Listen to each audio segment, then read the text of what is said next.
Hello, everyone, and welcome to the Mormon News Podcast. It is Friday, July 3rd, 2026.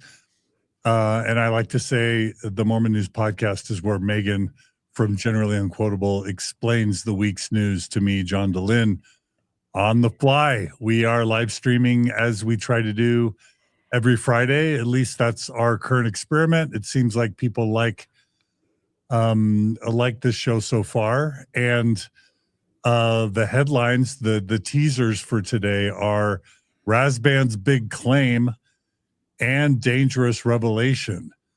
We actually have many news stories for you, so we're really excited to dive in. And of course, we have Meggan Hayes from Generally Unquotable along with our live stream. Hey, Megan. Hi. Happy Friday. Happy Friday. I always text you like Thursday morning saying, is the news good enough this week for a show? And you wrote me back, and I'm like, yep, it's good enough for a show. So take it away, Megan. Oh, well, yes, we have a lot to talk about this week. First of all, Ronald Rasband said some things that I guess people heard in the 70s, but I hadn't heard until recently when he said it. And so we're going to talk about his claims. He's going back to very orthodox, I think things that maybe the church has been trying to shy away from. Then I added a story in this morning. We're going to, in between Rasband and the LDS guard who left his garments on the prison floor, we're going to talk about an active member, Pono, and the controversy surrounding him. Did you have a comment, John? No. I'm all ears. I'm all ears. Yeah, and then we're going to talk about the 55 new missions. They were actually announced last October, but they just went into effect 2 days ago. So we'll mention that. We're going to talk about someone who started a fire because God told him to. We're going to talk about a really expensive window in the Nauvoo Visitor Center, and then a couple of extra stories, Virgil Larson, and a woman who has gone viral on TikTok for testing churches, and we're going to see how the Mormon church fared in that test. All right, fun. I'll just ask everyone really quickly, please subscribe and like to this channel. Thanks to our donors that make it possible. You can always donate to support this show at mormonstories.org/donate. You can support our legal fund at mormonstories.org/legal. And of course, we also want you to subscribe and like and support Generally Unquotable as well. Right, Megan? Yes. I actually put out a video this week because my husband ended up in the hospital. Oh, no. And he's just got home last night, and he's on the mend. But I had such an outpouring of support from my listeners. It was amazing. I'm happy to hear that. Just amazing. I wish Donnie well. Yes, thank you. All right. Well, let's go ahead and begin. What's our first story? So this is just a quick update from last week. We talked about Dr. Bruce Howell, the Orem dentist who allegedly manipulated and sexually abused his high school intern. And now we know that his calling at the time was Elders Quorum Ministering Secretary. And then his previous callings were a missionary and the executive secretary.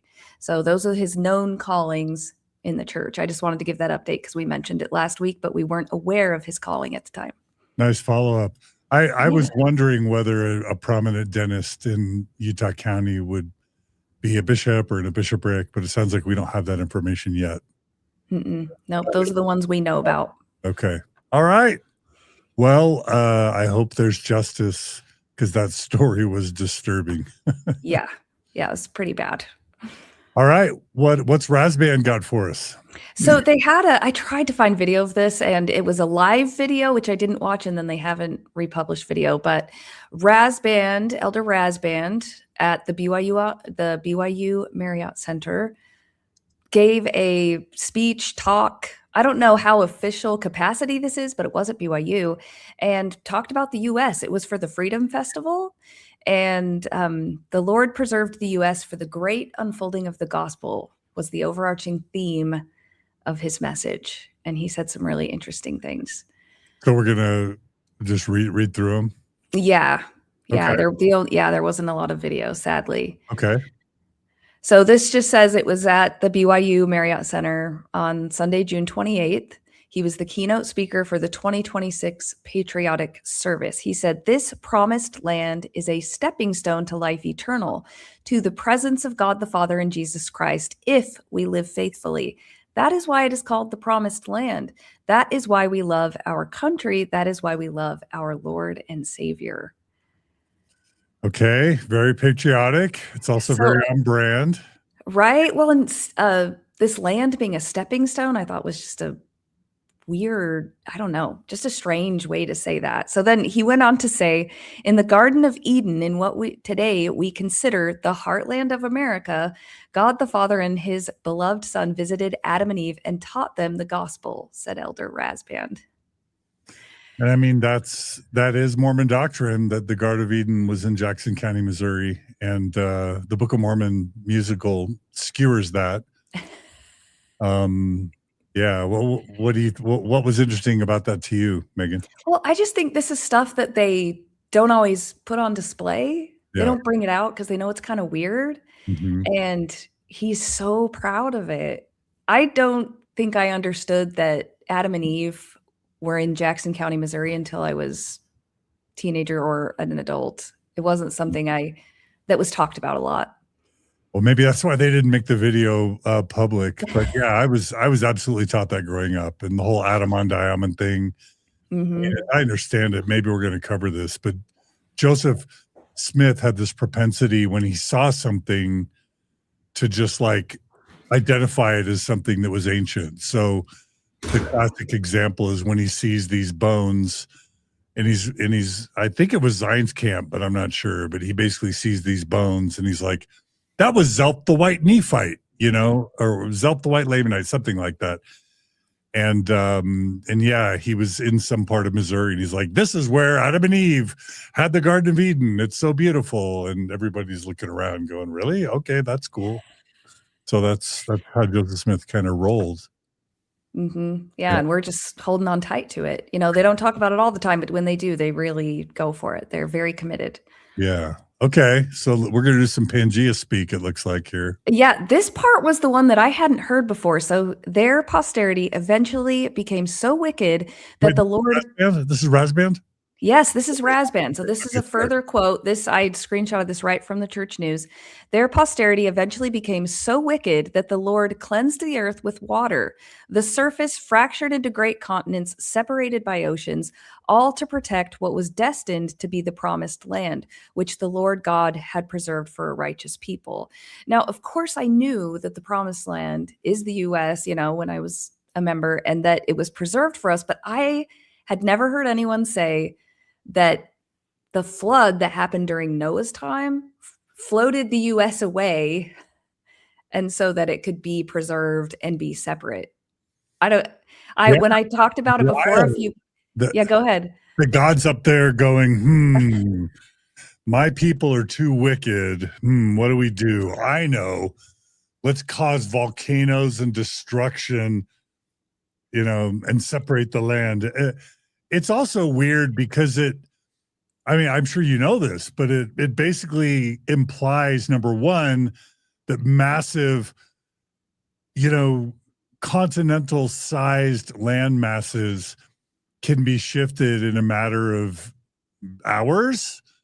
Because if Adam and Eve were alive and Noah were alive, and it's a 6,000-year earth, and we have the genealogy, as I understand it, from Noah, from Adam to Noah, and then from Noah to, like, I don't know, Abraham or Moses or whatever. Like, it means that these land masses shifted in a matter of seconds or minutes or hours, and somehow it didn't cause global catastrophe. This is just weird science, and that God shifts land masses in response to, quote, the wickedness of the children that he created. Yeah, it doesn't make a lot of sense. Well, and then for him to put all of these children on earth and then they get so wicked, so then he causes a flood. Was that the moment when he was like, "Ooh, maybe if I move this land over here, I can preserve it for the better people"? Yeah. It's so strange. I had never heard that correlation before. I knew that the flood was because of the wicked people, and I knew that the US was called the Promised Land, but I didn't realize that those two were connected in the sense that God had manipulated the land at that same time. I had never heard that before. I had some people comment that they heard it in the 70s, but growing up in the 80s, I had not heard that. And my best way to make sense of this, because I like to make sense of Joseph Smith when I can, especially in context. He was in love with the Old Testament. He was in love with the pure blood of Israel. He literally wanted his followers to be somehow grafted into the pure blood of Israel. That's what our patriarchal blessings are all about. What lineage are we from? What tribe are we from? Are we from Ephraim? Are we from Manasseh? Is it Jacob 5 in the Book of Mormon that's all about the vineyard and the pruning and how the Gentiles get pruned into God's chosen people? And my listeners who are Jewish or who are formerly Jewish always call me out to be careful when I talk about this, because on the one hand, this teaching that God has a chosen people with blood lineage can be interpreted as just face value racist, because it implies that Asians aren't God's chosen people, that Chinese or Japanese, that Western Europeans or Africans aren't God's chosen people, blood lineage. We already know that Joseph Smith could not write scripture without including dark skin as a curse from God because of wickedness, even premortal wickedness.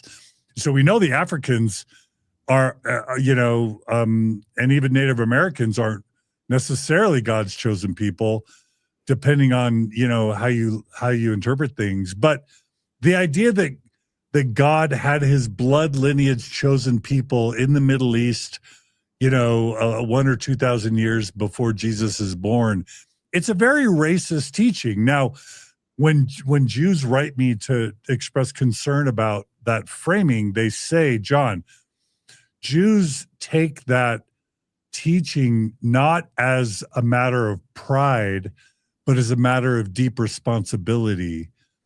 Then I want to say, cool, reverence. I'm not saying Jews are racist. I'm not saying Jews believe a racist thing, but it is weird that Joseph wanted to import what is on its face a very elitist, racist teaching. And of course, he's not finding that Europe is the chosen land or Asia is the chosen land or, anything else. It's where he happens to live, right? Yep. And so it's kind of weird and it's kind of problematic because it implies God plays favorites, that God has a preferred blood lineage, and that God has a preferred chosen country in the modern era. Out of 150 countries, he's like, America, which then leads, I think, provides an opening for kind of Christian nationalism and even white Christian nationalism, which I think is the next slide. Yes. Yeah, that's a great segue. So this is also from the Church News. In a 1775 letter, Washington wrote, "A kind of destiny has thrown me upon this service. I shall hope that my undertaking of it is designed to answer some good purpose. That good purpose," said Elder Rasband, "was the restoration of the gospel of Jesus Christ. In 1820, the restoration was set in motion after God the Father and Jesus Christ appeared in vision and spoke to Joseph Smith." What's your reaction to that, Megan? What you think? What was interesting about that to you? Well, first of all, which first vision are we talking about? Elder Rasband, which is what I wanted to ask, because he said God the Father and Jesus Christ, which if you go to the first account written in Joseph Smith's own hand, it's just the Lord. So that was my first question. And like you said, why is God playing favorites? And what does it mean about the people who were born in this country, God's favorite country, versus the people who weren't, if you believe that? Yeah, totally. I'll just add that it's not hard to diagnose Joseph Smith as kind of a grandiose these are harsh words, Mhm. but it's hard if you're looking at just his life. If you read John Turner's book, Joseph Smith and the Rise and Fall of an American Prophet, or Fawn Brody's No Man Knows My History, it's kind of impossible not to diagnose Joseph Smith as kind of a grandiose narcissist, because he really does. I mean, not only does he end up having himself anointed as king of the world, and I'm not making that up, but he believes that he's the person next to Christ in importance for the history of humankind. He'll say things like, even Christ couldn't do some of the things that I've been able to do. And so Joseph comes across as the ultimate narcissist. And then he wants the whole church to revolve around him. And then he wants America to evolve around the church, which evolves around him. And then he wants the world to evolve around America, which revolves around the church, which revolves around him. And so, of course, America exists to bring forth the gospel that puts Joseph Smith front and center as the culminating figure in the importance of humanity. And if you just talk to other people who have never been Mormon, they're like, what? Who? Who? And Yep. but it's weird that Rasband in 2026 is promoting this narrative that the human history revolves around Joseph Smith and the Mormon Church and Mhm. America. Yes. Especially at a time when America seems to be causing so much global problems and unrest and distress. I apologize. I'm kind of ranting and rambling, Megan, but No, I agree. reaction. Nope, I definitely agree. Because so many people don't even know what Mormonism is. If this was God's grand plan through Joseph Smith and the United States, he's not doing the best job at getting everyone to join. And no. In fact, because the Mormon Church's growth is slowing, we're not becoming a higher percentage of the human population at this point in 2026. We're actually becoming a declining percentage of the human population, which means that over time, Mormon Heavenly Father, becomes more and more of a failure over time, unless you want to do blame reversal and say it's the world that's wicked, and that's why Mormons are actually a shrinking percentage of the world's population.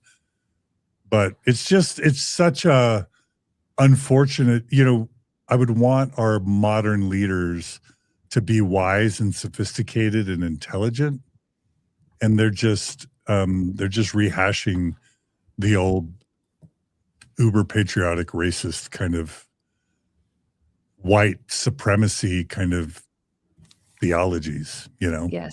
Well, and it's one of the reasons that people don't like them, that people feel offended by Mormonism. Yeah. Because they stand up all the time and say, we're the only true church. We're the church for America. America was built for us. People are going to be offended by that. Yeah, because it basically says we're better than everyone. We're better than all the other churches. Mm. We're better than all the other religions. We're better than all the other countries. And it's this little group of white European descendants who happen to live in Idaho, Utah, and Arizona. It's just so weird. I will say, I do love our country. I do think there's a lot of great things about our history and our teachings. And I think there's a lot of great things about Mormonism and even the Mormon Church. I just don't think white Christian Mormon nationalism is one of those things. Yeah. So here's the next little bit from the church news of the U.S. Elder Rasband said, "Here our Lord intended for liberty to take hold so that agency might thrive. Here the gospel would put down roots and then branch out with truths to bless millions. By divine design, it has always been so." Okay. What do you think, Megan? Well, if this country was saved for liberty and agency, how does he understand the enslaved people who were brought here. Great. Is that liberty and agency? What about, women not being able to vote for quite some time?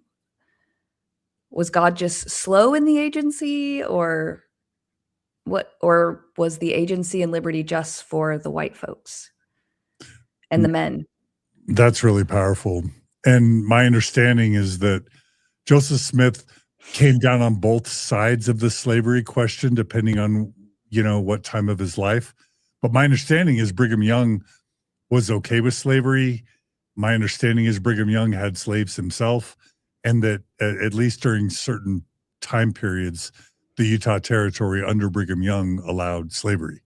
Mm-hmm. So, yeah, and that shouldn't be a surprise, because the Bible, as I understand it, condones and allows slavery. So the other thing, Meggan, that I see here, when I see him talk about agency and wanting agency to thrive, when it comes to the Mormon church, the LDS church, I think they struggle with agency. And what I mean by that is, I don't believe there's real spiritual or psychological agency without informed consent, without all the information. And the whole reason I started Mormon Stories in 2005 was because in 2001, I discovered that the church had knowingly withheld all sorts of information from me, like that Joseph Smith married 14-year-olds, like that Joseph Smith married 12 women who were already married to other men, living men, or that the Book of Abraham was not a translation of Egyptian papyri, as the church taught me, or that Joseph Smith was a treasure digger who used a seer stone and a hat to find buried treasure, and then turn around and use that stuff to allegedly translate the golden plates that it turns out weren't even in the room when he was allegedly translating. So, there's all this Mormon history that was withheld from me, so that I couldn't make an informed decision about, should I serve a mission? Should I marry in the temple? Should I give 10% of my income to the church for life? The church intentionally and knowingly withheld the information from me and from the world and from generations of members, because they didn't want people to have all the information to make an informed decision, which to me is agency. And so whether it's withholding factual information or excommunicating truth tellers or silencing people, or frankly, lawsuits where they're trying to shut down, in my opinion, people who speak the truth, it doesn't seem like the church is really that into agency. Meggan, I don't know. What do you think? No, I don't think so. I think they really probably love David Bednar's new moral agency, where the only choice you really have is whether or not you follow Mormon God or not. Or David Bednar. Yeah. Yeah. Moral agency is obeying David Bednar. Mm-hmm. Okay. What else we got here? So he then said, if religion is not there to help with shaping character and mediating hard times, who will be? He asked, who will teach honesty, gratitude, forgiveness, and patience? Who will exhibit charity, compassion, and kindness for the forgotten and the downtrodden? All right. What's wrong with that, Meggan? I don't think there's anything wrong with it necessarily. I mean, religion can teach those things. I guess the thing wrong with it would be that it's just so narrow. If you're not a member of the church, can you be a good person? Absolutely. If you're a member of a different church, can you be a good person? Absolutely. So to narrow that down to say that outside of religion, or maybe even Christianity, I don't know how specific he was being, because I can't listen to the whole thing. Of course, there are good people outside of that all over the world, not just in the US. I was reflecting on my life as a Mormon, and I realized the brethren have shown who they are for 2 centuries, whether it's fighting the civil rights movement, opposing the civil rights movement, being for segregation, fighting the Equal Rights Amendment, fighting women's equality, conversion therapy for LGBT people, hiding its history, covering up the Mountain Meadows massacre, lying about post-manifesto polygamy for 20, 30 years. The brethren have shown us who they are. And yet I was such a devout, obedient, faithful Mormon that was like worried, like, I can't lie. I can't ever say a mean thing. I can't ever have a doubt, because I believed the words they were saying, but somehow I wasn't paying attention to their actions. I wasn't paying attention to their behavior, because their behavior didn't match their rhetoric. And I think part of that is they hid their behavior. Again, going back to this idea of not really valuing agency. But when I think about it, is there some contradiction, Meggan, with Rasband saying, who will teach honesty? Honesty? Like it's Mormon church leaders that we're going to look to as honest, people who have people who perpetuated the SEC fraud, where they created 20 whatever shell companies to hide their wealth from the membership, or hid their history for 200 years, or lied about post-manifesto polygamy, or excommunicated Oliver Cowdery when he said Joseph Smith is in an adulterous affair with Fanny Alger. Like, where have we learned? How have Mormon church leaders over time displayed honesty? Is that where we're going to learn honesty from? Or forgiveness? How forgiving was the Mormon church with Lavina Fielding Anderson, who was one of the September 6th excommunicated women, who never stopped attending church, who stayed, as I understand it, attending the Mormon church for the better part of 30 years until she died. And yet when she asked to be rebaptized, the Mormon church said no. Right. And then they posthumously baptized her? They probably did. Yeah, they probably allowed that to happen. No, I think that came out in the news. Okay. Oh, she was baptized for the dead, rebaptized for the dead. I think so. Yeah. Or forgiveness. Like, how forgiving or charitable or compassionate is the Mormon church suing me and the Open Stories Foundation, lying about, in my opinion, my intentions, claiming that we chose blue as in our branding to deceive people, when the evidence shows we were using blue as far back as 2005, that we stole rays because we were trying to copy them when we were using rays, as I understand it, as far back as 2012. Like, how charitable and compassionate and kind is it to be engaging in lawfare to sue a podcast that's just trying to counterbalance their deception and lack of transparency with truth and honesty and accountability? Are we really going to use Mormon church leaders as the example for charity and compassion and kindness? It is so odd, because there has to be in there. You can learn it, Meggan. That's the only. Where else can we learn honesty and compassion and kindness? Go ahead. Sorry. I don't. You're right, because to me there has to be a separation somewhere in their mind, because Rasband is standing up there and saying this about himself, because he is a member of the Quorum of the 12. He is a prophet, seer, and revelator, right? And so he also has to know all of these things. He has to know the church is suing Mormon Stories. He has to understand that Oaks stood up and said, we don't give apologies, nor do we seek them. He has to know who's been excommunicated. And yet, somewhere in his mind, he can stand up and say, we are the best example of what Jesus wants for the world. But I don't think that if Jesus was here, he would be directing the Mormon church to do what it's doing. I don't think so. Amen. And I also the biggest thing of all that I have to just never forget is the cover up of child abuse. Mm-hmm. Like, the church has covered up tens of thousands, as I understand it, mm-hmm. tens of thousands of instances of child abuse, and they continue to do it. And is that honesty? And is that, charity? And is that compassion for the victims and for the children and for the family members of the victims? And is that kind? Like, just the child abuse problems. I would say the child abuse problem is probably the biggest problem in all of Mormonism. Mm-hmm.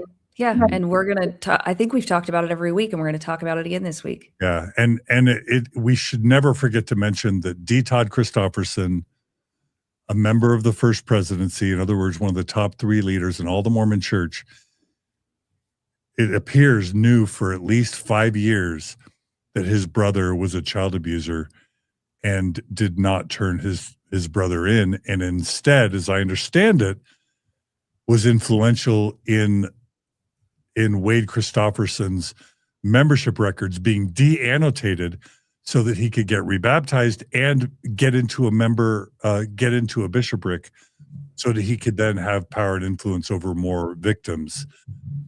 And that's D. Todd Christofferson with his own brother. And now he's one of the top 3 apostles in the church.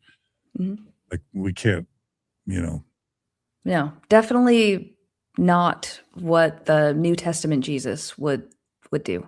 Not the role models that humanity needs. Like, clean up. I would lovingly, we're all imperfect. Before you're declaring yourself as the primary source of moral and ethical and compassionate and honesty and kindness instruction, maybe clean up your own house. I don't know. Mm-hmm. Yeah, that'd be great. Yeah. Yeah, so this is a different story, but I thought it was kind of related. So the First Presidency has called for a unified fast, and a little bit of the article said, Kurt Fertig, the American Institutions Program Chair at Ensign College, told the Church News podcast, a lot of people around the world do not enjoy religious freedom. I think the purpose of this fast is to ask the Lord to work miracles around the world, to soften hearts, to open avenues for changes within governments where those are needed so that people can start to feel that same ability to really practice the religion freely, whatever religion that is, and remove those bans, loose those bans, he said. So yeah, the First Presidency is calling for a worldwide fast for religious liberty this Sunday. And I just thought it was tied to the, freedom, 4th of July, we're the best country. So I thought I'd put it in there. Yeah. And that's, that is, if Dehlin Jokes is going to have one legacy beyond the torture and death of probably thousands of LGBT Mormons over the past 30 or 40 years. And I don't say that gleefully at all, but he is the architect he did sign the IRB at BYU for electroshock conversion therapy for gay students. He was the architect behind Prop 8, Prop 22. He was the architect behind the November 2015 policy. There's just no question. There's no way to even debate that. If that's not his dark legacy, then this idea of religious freedom is, which I don't know any other way to really describe what Oakes means by religious freedom other than the freedom to discriminate against vulnerable groups. Yes. What else does it mean in 2026, Megan? No, I think that's what it means. And now he's asking the whole world to pray for that so that the Mormon Church can continue to do those things. Yeah. And it just bears, why should a $300, $400, $500 billion church have extra religious protections, including tax-exempt status at this point? Why do they need tax-exempt status? Why shouldn't they be paying taxes now that they're worth $400 billion? Yeah, they don't need it. And why shouldn't they have financial transparency? Like, why should religions not have to be financially transparent when charities and nonprofits are? Or even corporations are? Why do we allow religions in the United States to not even have to be financially transparent? Because people like Dehlin Oakes have fought for it. Yeah. I mean, that's why. I don't think it's wise. And I think it allows the church to continue to tell people all over the world that the first thing you better do is pay tithing. Actually, in the Gospel Principles manual that's still current in the church today, if you go to the section on repentance, the first thing it says you need to do to be repentant is to pay your tithes. Yeah, for sure.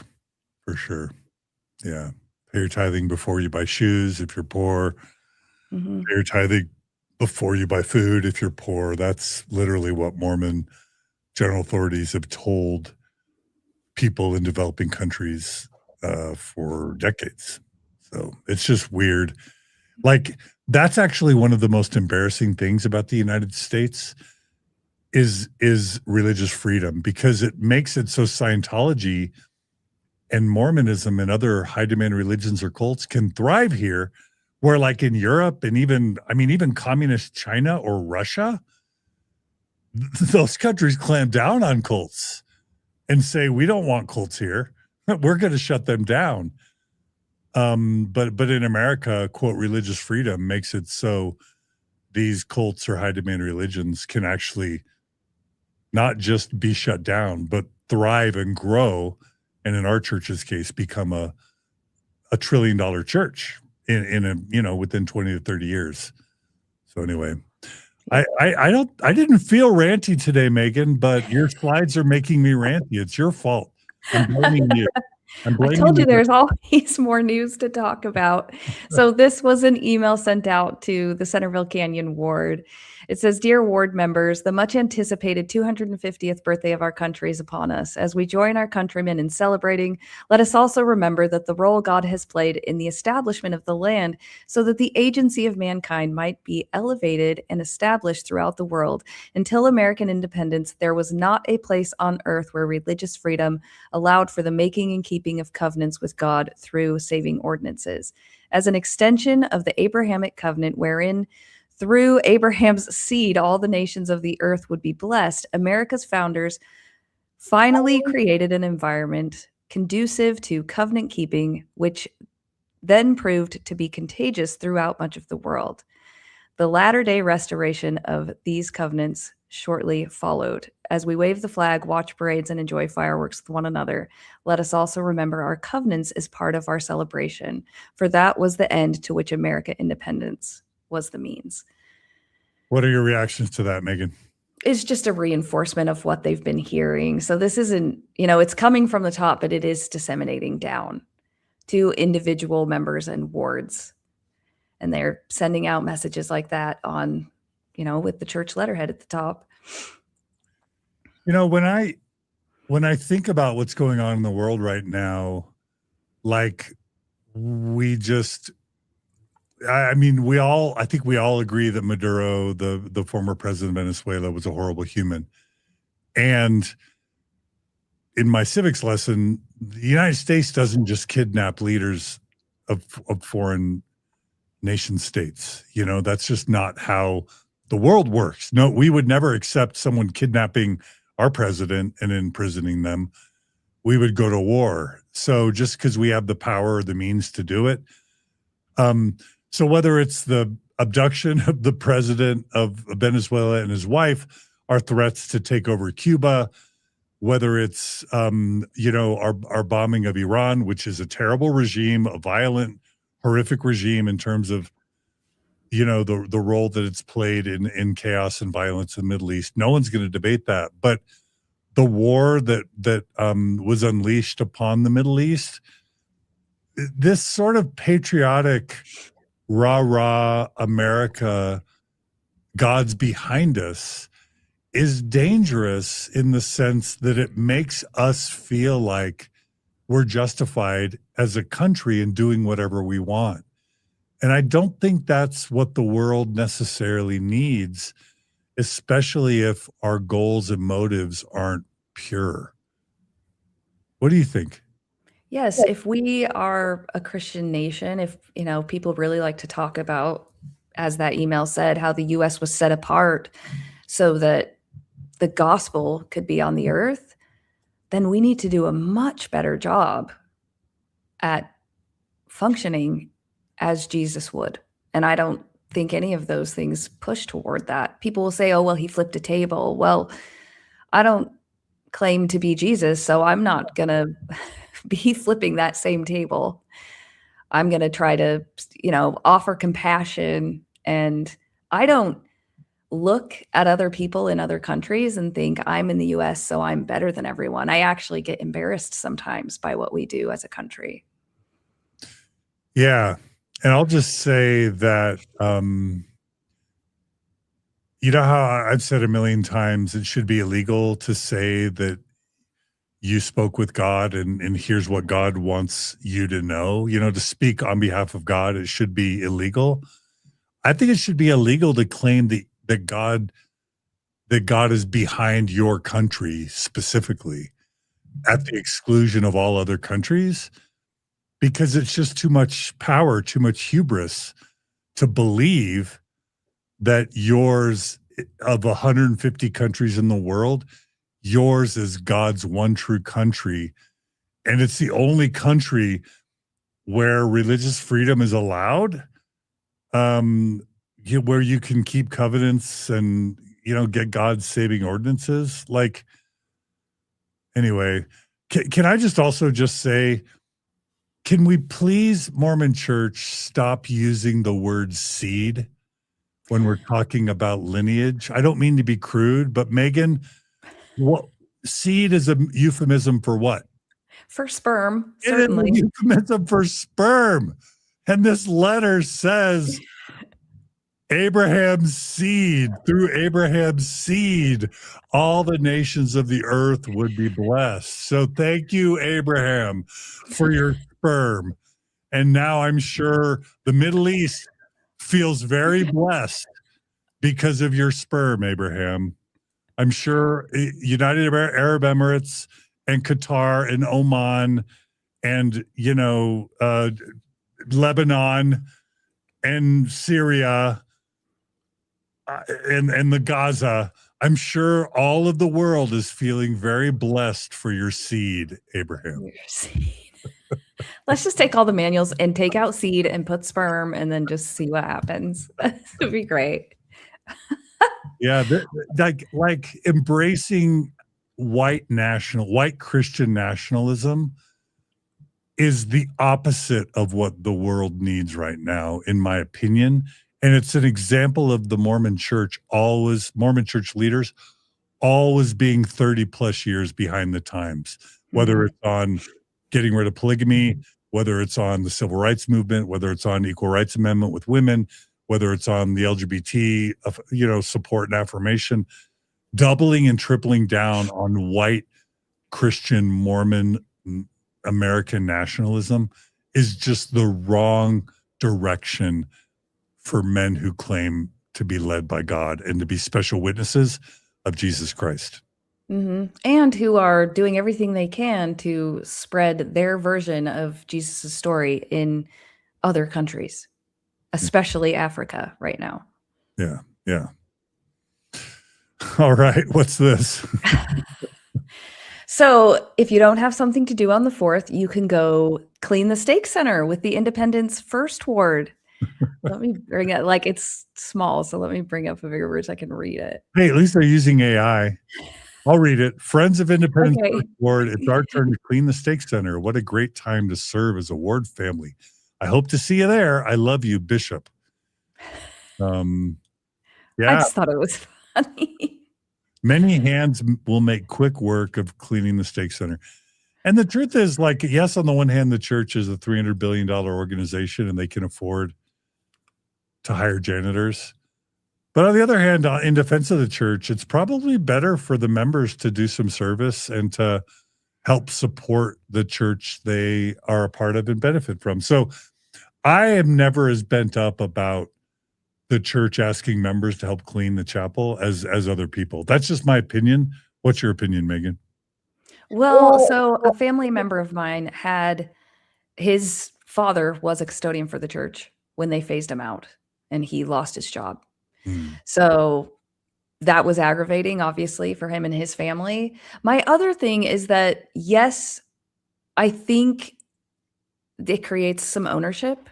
If kids at a high school help clean the high school, they're going to be less likely to mess it up because then they're going to be the ones cleaning it. So it creates this ownership. However, if the church paid for custodians, not only would they be offering jobs to people who possibly need jobs, which I know they do through things like Deseret Industries, but also then they could set apart those times to clean something else that someone else can't pay to have people clean, clean up your town, clean up your local parks.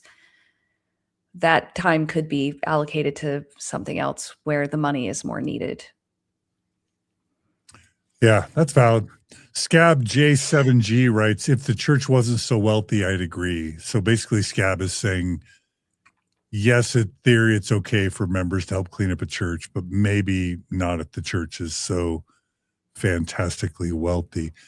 I also want to share, I love feedback and I love our live stream audience sharing.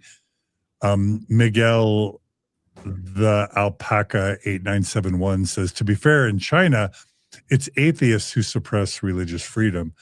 And that might be fair. Okay.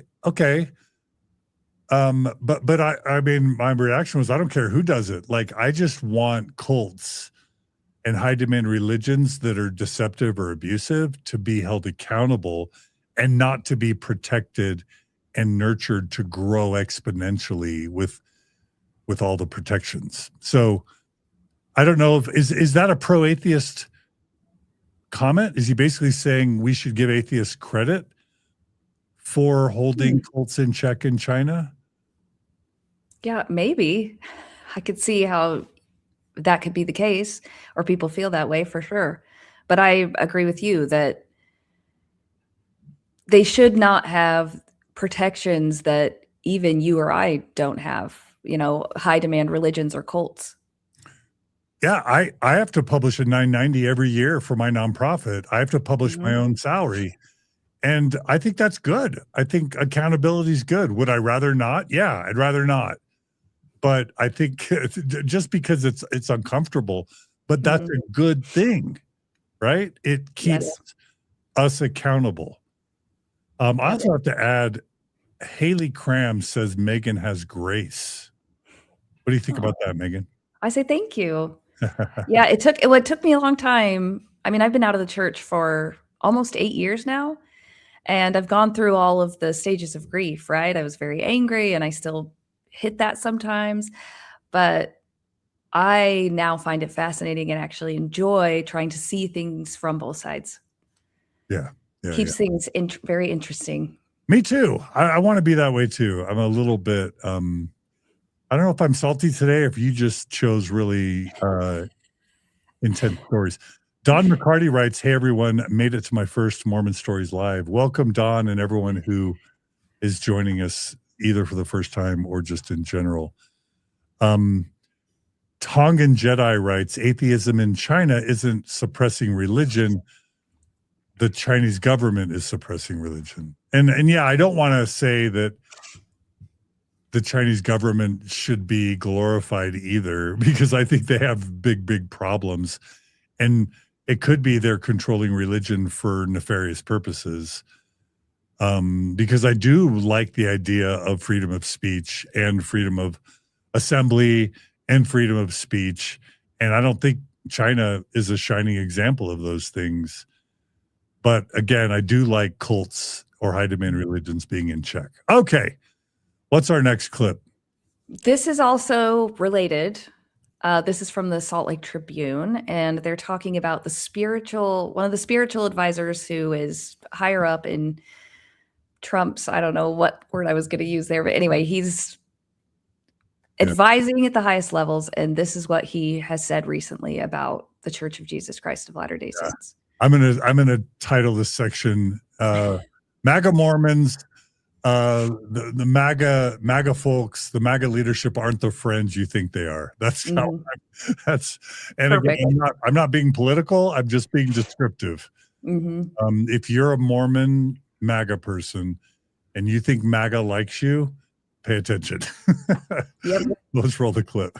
Recently spoke with Pastor Doug Wilson, who is Defense Secretary. Can I just pause and say, I think Tamara Kemsley, she's a reporter for the Salt Lake Tribune. I think she's doing some of the most important Mormon, reporting in the world right now. And this is a phenomenal little mini report. But she also wrote a fantastic article summarizing our response to the Mormon Church's lawsuit and our counterclaims. I just want to give Tamara Kemsley and I guess the Salt Lake Tribune just a lot of praise for their work. Is that so people have her and credit her as they watch this story? Yes. Well, and this is just a short that she made. There is the full length interview on their YouTube page. Yeah. Okay. Anyway, we'll go back to it and we'll start this over.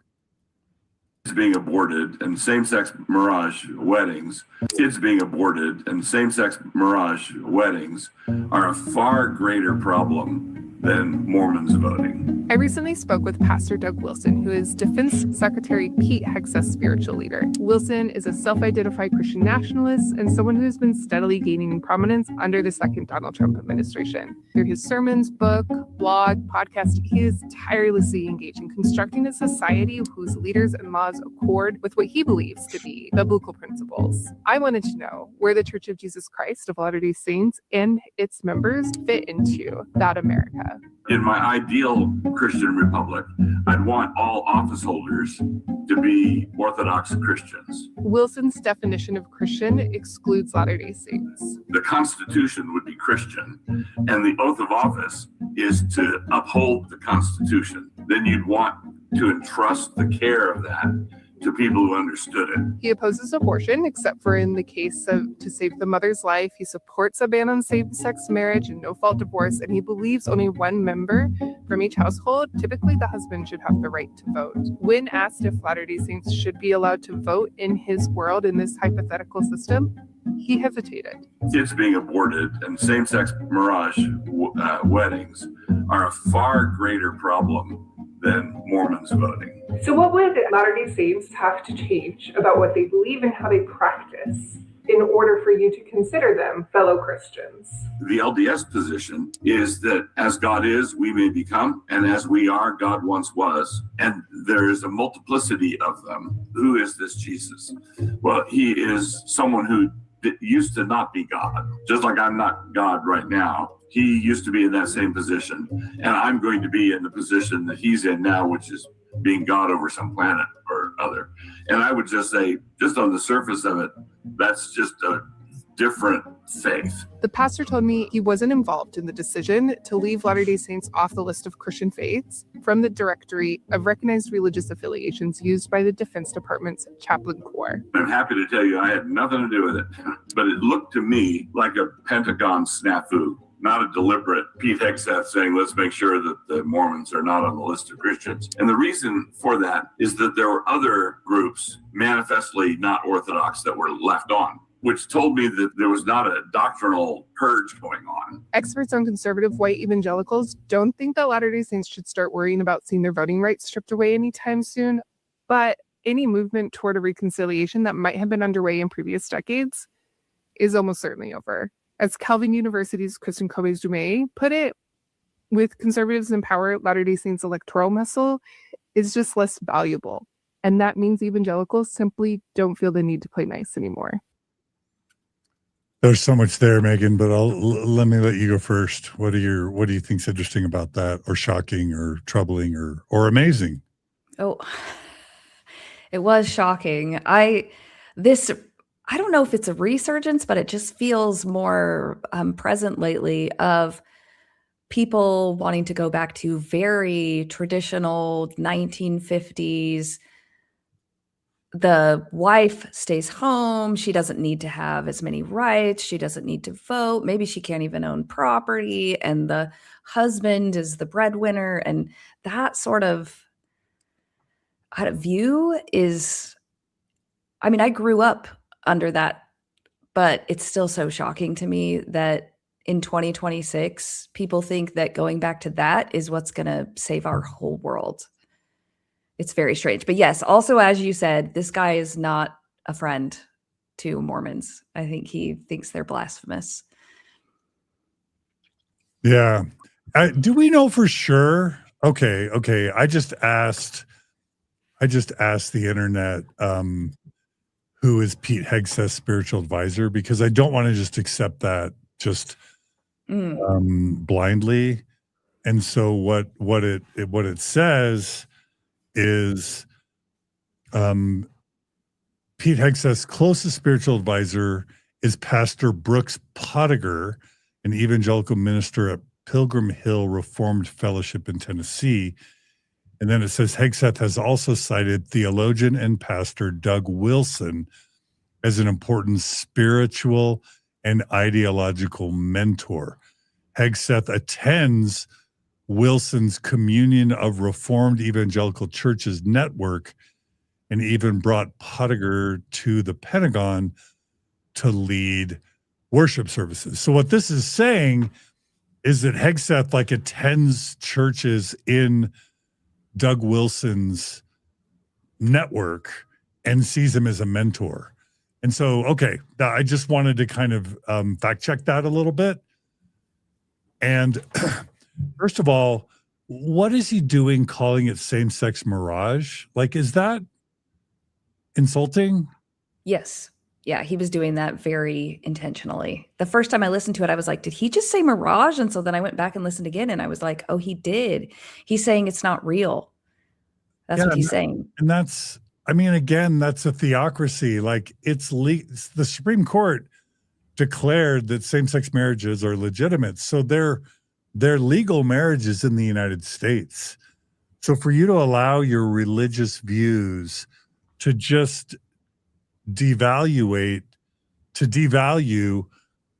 tens or hundreds of thousands of people's legal institutional unions, it's kind of revolting, but it's like quintuply revolting to say you're a follower of the Prince of Peace and Christ, to speak about people's families that way.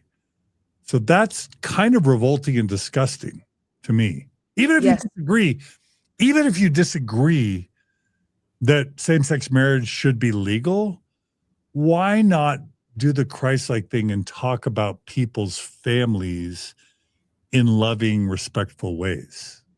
Yes. Even if you vote differently. So the fact that Hegseth sees this guy, well, as a spiritual advisor, makes all the sense in the world, because Hegseth has to be one of the most disrespectful rhetoricians I'll probably ever seen in all of U.S. diplomacy. I can't think of another. I mean, unless we're talking some of the people who recently were fired in the administration. Like, I don't think there's a worse rhetorician, more violent, revolting rhetorician out there than Pete Hegseth. So it makes sense that his spiritual advisor speaks that way. What do you think of him saying Mormon teachings of theosis and multiple gods and humans owning planets is a big stumbling block for Mormons to be embraced as fundamentalist Christians? What do you think about that?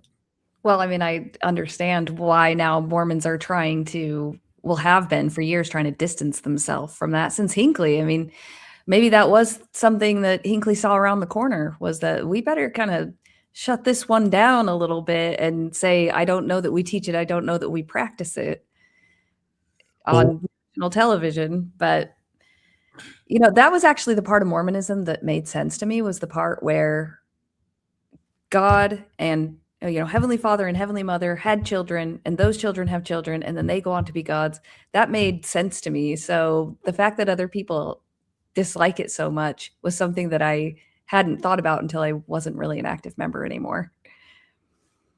Well, yeah. And first of all, Hinckley didn't see around the corner. He just happened to be in the first presidency when the Godmakers movie came out and swept the country in the 1980s. And it just mocked with the Hanna-Barbera cartoon, it mocked our teaching that humans become gods and have endless babies. And we talked about this, I think, last week on the Mormon News podcast. But I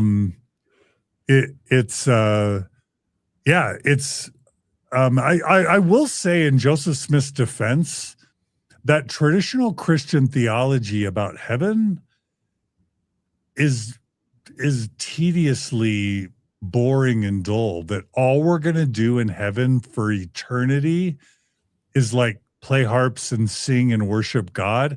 Like, that makes, I can see that Joseph Smith came by his narcissism, his theologically based narcissism, honestly, because that's what traditional Christians think heaven will be like. It will just be constantly, eternally worshiping God, which makes traditional fundamentalist Christian God the most narcissistic being of all existence, that he would create all these souls to eternally worship him if they aren't condemned to hell, of course, for not Right. worshiping him eternally. Like, what a messed up God. So at least Joseph improved on that a little by saying, hey, we can become gods too. And hey, we can create our own worlds and, I don't know, become eternal narcissists ourselves. Yeah. At least it's lots of narcissists instead of just one. Yeah.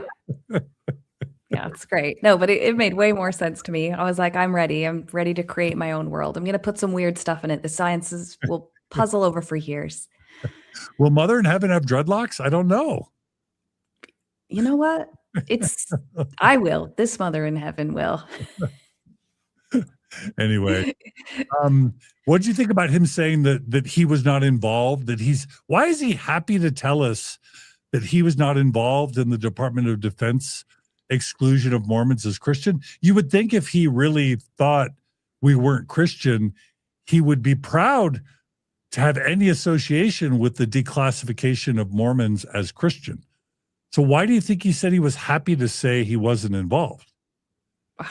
Just because it would make him look bad if he was involved, so he's like, oh no, I think all, Mormons aren't Christians, but I wasn't the one who said it out loud. It's a weird statement for him to say that after saying Mormons aren't really part of, they're not Christians. We don't believe that they have the right theology, but I wasn't the one who said it. And I wasn't the one who made the classification. It seems like what he would say is they got it half right.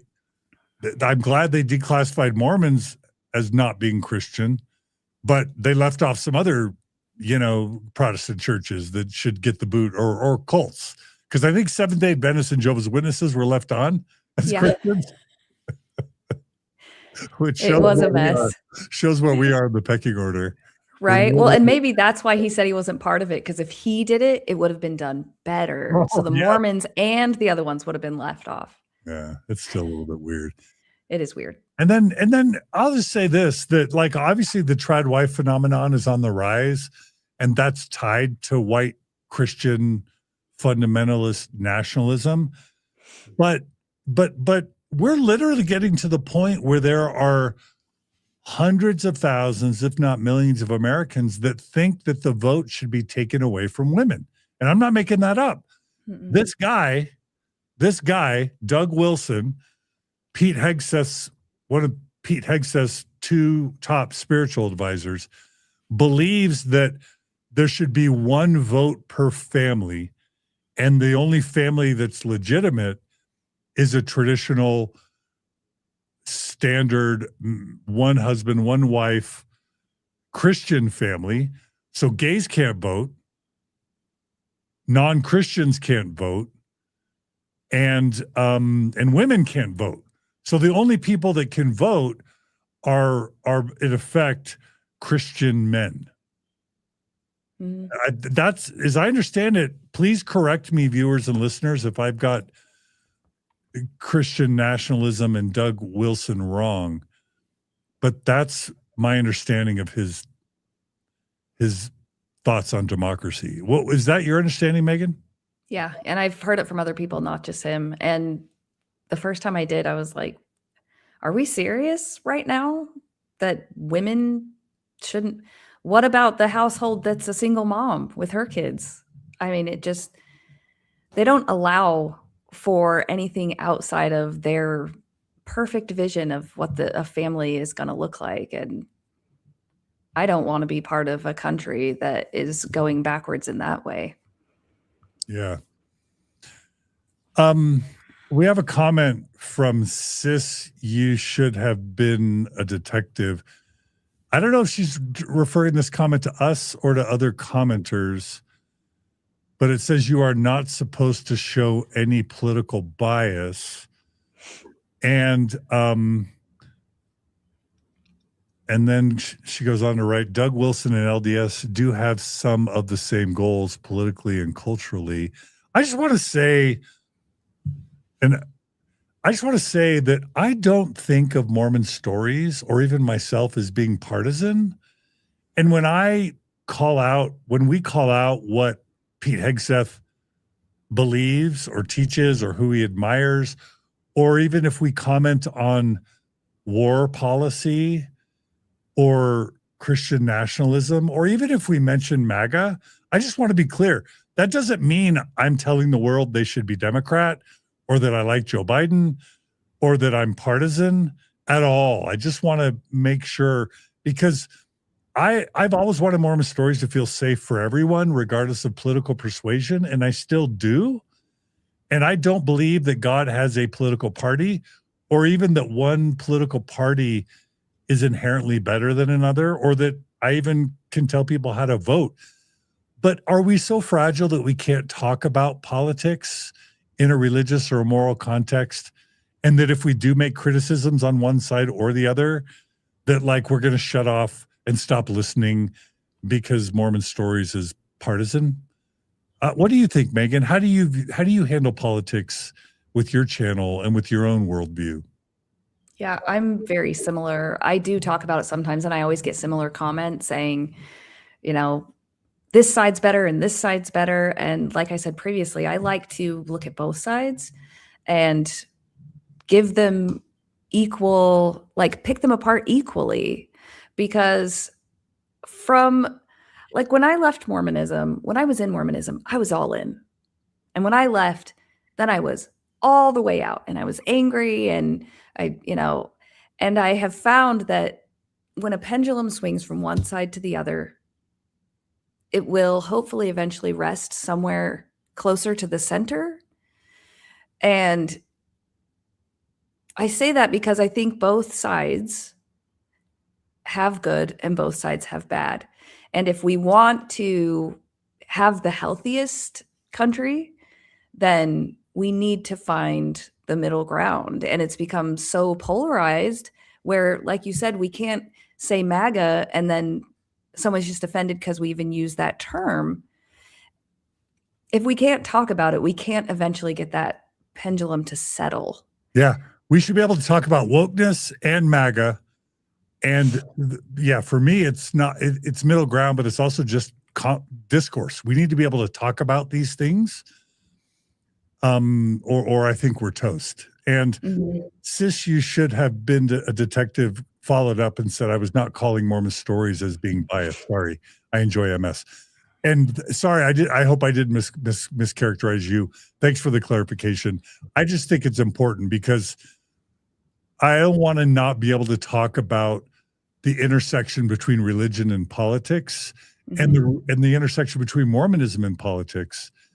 And listen, if in 2 or 5 years, somehow Mormonism and democratic politics are in the mix, I'm gonna look at that with a critical eye as well. Yep. So anyway, please, viewers and listeners, get stronger, get more mature, and have the ability to allow us to talk about these things without just shutting it off because you think we lean one way or another. I think you'd be surprised where we lean. We probably lean in lots of different ways for lots of different issues. And Meggan and I probably don't see all political things equally, Probably not. No one does. And that's okay. Yep, that's okay. Well, speaking of controversy in politics, this next story is going to be really sensitive to people because it's going to be talking about gender. And gender, one of the saddest things over the past few years is to see gender politicized. Because I'll just say this, regardless of how you feel about gender conformity or gender nonconformity, regardless of how you feel about transgender issues, transgender surgeries or whatever, children or adults or all pronouns, however you feel about any of that, I don't think anyone can disagree that this is a vulnerable population that deserves to be spoken about with kindness and respect, regardless of how you vote or see things politically. And so I just want to give that disclaimer. What I'm looking for isn't how people vote or whether you think a state should be able to regulate whether someone who's biologically male should be able to compete in high school women's athletics. People are going to feel differently about how they vote or make decisions on gender. But I would hope we could all agree that we should talk about a vulnerable population that has higher rates of suicidality and mental health distress and violence perpetrated against them. I just think we should be able to talk about them with respect and kindness and compassion. Yes. That's my discussion. Amen. So with that, here's the story. Go ahead, Megan. So this was posted on the Church of Jesus Christ of Latter-day Saints official. This is from their Facebook page. It says, I am Pono. I am from Hawaii. Grew up military and moved a lot. I came to New York about 5 years ago to study fashion at Parsons and just graduated. Now I design women's wear for a brand that we show at New York Fashion Week, which still feels unreal in the best way. He talks about how he started as a ballet dancer, and a lot of inspiration in his life came from women he learned to sew with Relief Society sisters. And then he says, faith has always been part of my life, and it shows up in my work in quiet ways. I love exploring identity, spirituality, and purpose through clothing. Clothes can tell stories. They can carry light. There were times in fashion school when I felt different from everyone around me, but I learned I do not have to choose between being creative and being a disciple of Jesus Christ. Both shape me. Both matter. I just want to create things that honor where I come from and help people feel seen and powerful. Okay. So can we first just start by celebrating the Church of Jesus Christ of Latter-day Saints and whoever's behind this channel for celebrating diversity? Yes, I want it to be from Aaron Sherinian. I know he got into the PR department and then disappeared for a long time. I want him to be behind this. This is what I was hoping would happen when he got hired. Yeah, it's not saying anything about transitioning. It's not saying anything about high school athletics or bathrooms. It's just saying this kid had a great experience, benefited from his church association, maintains his faith, and it's really helped him in his life. And he's gone down a non-normative gender path. And he's really grateful for the fact that in this church, he was allowed to benefit from following a gender non-conforming path. Like, full stop, yay. Am I wrong? Nope. I love it. I love it. He's taking the most beautiful parts of everything he learned and allowing it to propel him in a career that he's super passionate about. I love it. So we've been very critical today against certain aspects of the Mormon Church or the LDS Church. In the past, we are critical sometimes. Full stop, yay, celebration, LDS Church. Not for agreeing with us, by the way, not for a political view, just for showcasing the variability of the human experience in a positive way. Yeah. Just for allowing Pono to be front and center on their official Facebook page, showing that he loves his life. If Mormonism can produce this, then yes, let's celebrate. Let's celebrate that. Yeah, this 100%. is progress. Yes. This is progress. Okay, so why are we talking about it? So that would be enough, but it's not enough. So I was on Facebook just a couple of days ago, and what brought this up for me, unfortunately, I don't really follow the LDS Church's channel, but Greg Matsen, a friend of this show, in my opinion, I consider Greg a friend. I like a lot about what Greg does and who he is and what he does. He shares this post on Facebook, and he asks, who is in charge of this account? So he's basically saying, I don't know. I don't want to put, well, I'm not going to put words in his mouth, but he's basically expressing concern. And so then a progressive or post-Mormon, Allison Moore Smith, asks, what's your problem with the actual post? And so this is what Greg Matsen says. Allison Moore Smith, it's not the post itself. So he doesn't have a problem, in and of itself with Pono, but he says, it's not the story, not the person. I wish him the best. It's the actual posting of the story by the official account of the church. So Greg's position is the church shouldn't be promoting stories like this. And he says, we live in a time when the world is emasculating men and masculinizing women. To have the church go along with this is concerning, especially when men get practically no messaging from the church specifically about being men. Then you get this type of post filling the massive void. He goes on to respond to Megan Kohler, in a vacuum, I have no problem with this story, but it smells like cultural trends. And again, I have no problem with the young man or his pursuits outside of his pride support. So he's got a problem with his pride support, but he doesn't have a problem with him or his pursuits. It's the cultural context into which it is posted. Our time. There are rarely masculine messages for men in the church, and it is rare to find a message directly to men that is positive about masculinity, either inside or outside the church. Men in this church desperately need positive direction with a masculine message. And he clarifies, because I'm thinking, what? Like cowboy messages, football messages, dump truck driving messages? Like what? Mustache wearing messages?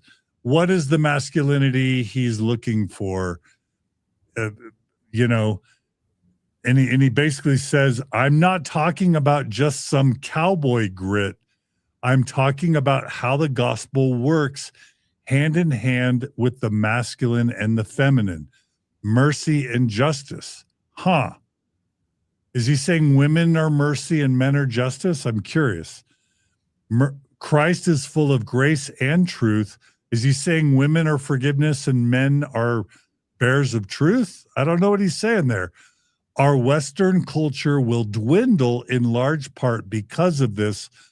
The church is struggling and will struggle with the same. So Megan, as a woman, help me understand what Greg is saying here. Let's do the best job at steel manning Greg Matsen's argument here before we take it down. Can you steel man Greg Matsen's argument here? I don't know if I can.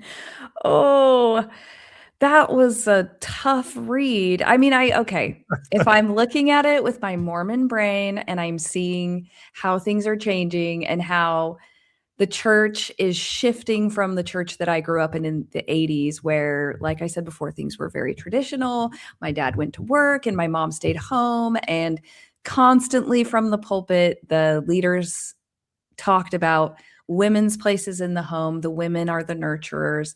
The men are the breadwinners. And yes, this play between mercy and justice and truth. And I can see how he would see that those things were more identified in the past. They came out maybe a little stronger, but it's hard for me, John, because those are not the thoughts I was having. I'll do it. I'll do it. Hear your critique, but okay. Yes. First of all, I just want to shout out my friend Bo Euler is in the chat. I love to hear from Bo. So hey, Bo. Glad you're joining us, even by comments. Here's the steel man. I'll give the steel man, and then Megan, I want your thoughtful critique, because I think you probably thought about this more than me. Here's the steel man for Greg's argument. Society and the gospel have I think what he would say is gender is eternal, that we have biological sex here in the human in the biological world, and that reflects God's holy order. God is a man with a penis and celestial sperm, and God has a wife or wives, and that is the order of heaven. That is what the Family of Proclamation says. And so there is biological sex and thus some sort of gender that conforms to biological sex in the celestial kingdom, according to Mormonism and the Family and the Proclamation. And I think you would add to that in the world today, society is fashioned after gender that develops societally around biological sex norms. And yes, he would agree that gender has changed over centuries, but he would say in general, we have as a society and as a church and as a religion have benefited from men being more of the breadwinner, more of the strong, physically strong, more of the protective, hunter-gatherer kind of role that typifies a certain set of traits like strength, like protection, like justice, like truth, and that we need, like a yin-yang, society needs men being guardians and protectors of those types of values as a counter to women playing the role of childbearers, of nurturers, of mercy, of compassion. And I think he would say there's mercy and compassion on both sides of the gender, span. There's strength on both sides. There's breadwinning on both sides. I think he would say, as I understand it, his wife works outside the home. You know what I mean? Like, he understands that there's going to be all sorts of variability in society and even in Mormonism, but that society and, more importantly, the gospel benefit when the church emphasizes traditional gender roles and traditional gender characteristics, because society and the church benefit from there being those norms, those gender norms, those traditional gender norms being reinforced as what's encouraged and nurtured, instead of the gender variance or diversion from those norms, because society and the gospel benefit from those norms being encouraged and reinforced. And most importantly, God's eternal celestial plan and the Mormon plan of salvation are oriented around these gender norms primarily. That's what I think he's saying. Now, what's your critique of that, Megan? Well, he spent so much time saying there are rarely masculine messages for men in the church. And Greg, how often do we hear even the term Heavenly Mother? We're not even supposed to talk about her. We know she exists, but we don't talk about her. So if you're not hearing masculine messages from the brethren, Greg, then you're not listening to them, because when they open their mouths, they're saying Heavenly Father and Jesus Christ, and they're in charge, and we need to be like them, and they're both men. I mean, aside from everything else they say, that is the very crux of the Mormon church, is that Heavenly Father's in charge. He sent Jesus. They're both men, and we are supposed to become like them. I was never told that I was supposed to become like Heavenly Mother. I'm striving to be like Jesus and Heavenly Father. There are so many other things that they say that are very male focused, but what it comes down to is that all of the role models that they champion, from Heavenly Father to Jesus Christ to Abraham, Isaac and Jacob and Nephi and for the most part, they're all men. So if he's not hearing male positive messages, I don't know what he's hearing. Well, what he's hearing, and thank you for that, Megan, and let's just pursue this a little further. What he's hearing is that men in the U.S. and men in the church are being feminized, and I think he's concerned about transgender. I don't want to say transgenderism like it's a movement. Like, he's concerned about the prevalence of transgender identities in Mormonism and in broader U.S. culture. He's concerned about the prevalence of same-sex attraction, in his words, or homosexuality in the church, or bisexuality in the church. And he's concerned that men aren't being, it sort of does reflect the Evergreen International conversion therapy kind of vibe, which is, if you teach men to chop wood and play football, they won't be gay. You know what I mean? Like, we all know how that turned out for Evergreen International and Mormon conversion therapy in the 80s and 90s and 2000s.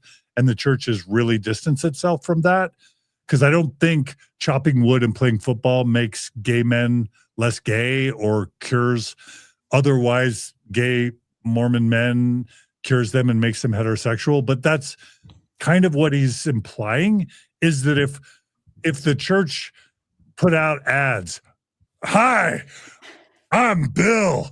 I'm a bishop, and I like to chop wood with my son. And we go on campouts and ride motorcycles, and we shoot guns. And my boy is going to be a man who loves Jesus." I kind of, I'm exaggerating a little bit, but it seems like he's saying if the church puts out more masculine messages towards young men, we'll get less gay men in the church and less transgenderism in the church. I think that's part one of what he's saying. And then I think the other part is we've got too much masculinization of women, where women are becoming non-binary, where Mormon women are becoming short hair and not wearing makeup and lipstick and dressing more like men. And if we don't encourage lipstick and hairspray and makeup and softness, then we're going to just have more and more Mormon women becoming non-binary or transgender, or just, in his words, probably dykish. And that's not good for the moral Mormon order. What do you say about that? Like, remember when Russell M. Ballard said we need more lipstick in this church? Remember? Oh, yeah. Remember that? Yes, I remember. I had a stake president who wanted all the girls and women to wear nylons all the time. But like, what do you think about the argument that the church needs to do more gendered messaging to reduce the gayness and the transness, and the masculinization of women and the feminization of men? So why not more messages about how women should love makeup and hairspray and dresses and sewing and baking sourdough bread, and men should like trucks and motorcycles and guns and military campouts? What's wrong with that messaging? Because people should be able to be passionate about what they are passionate about.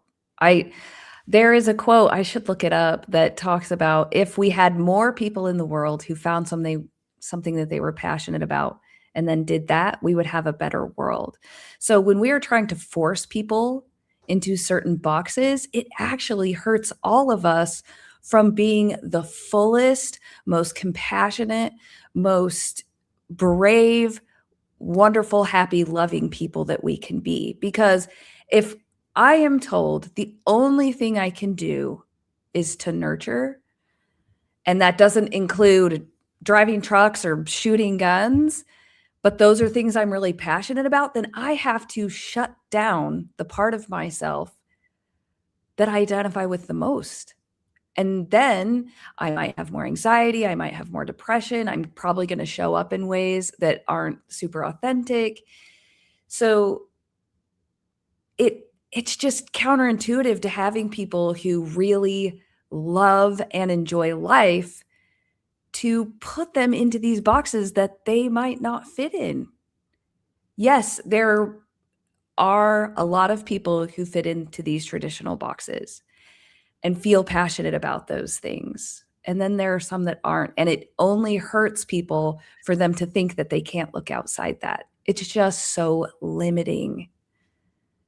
Well, okay.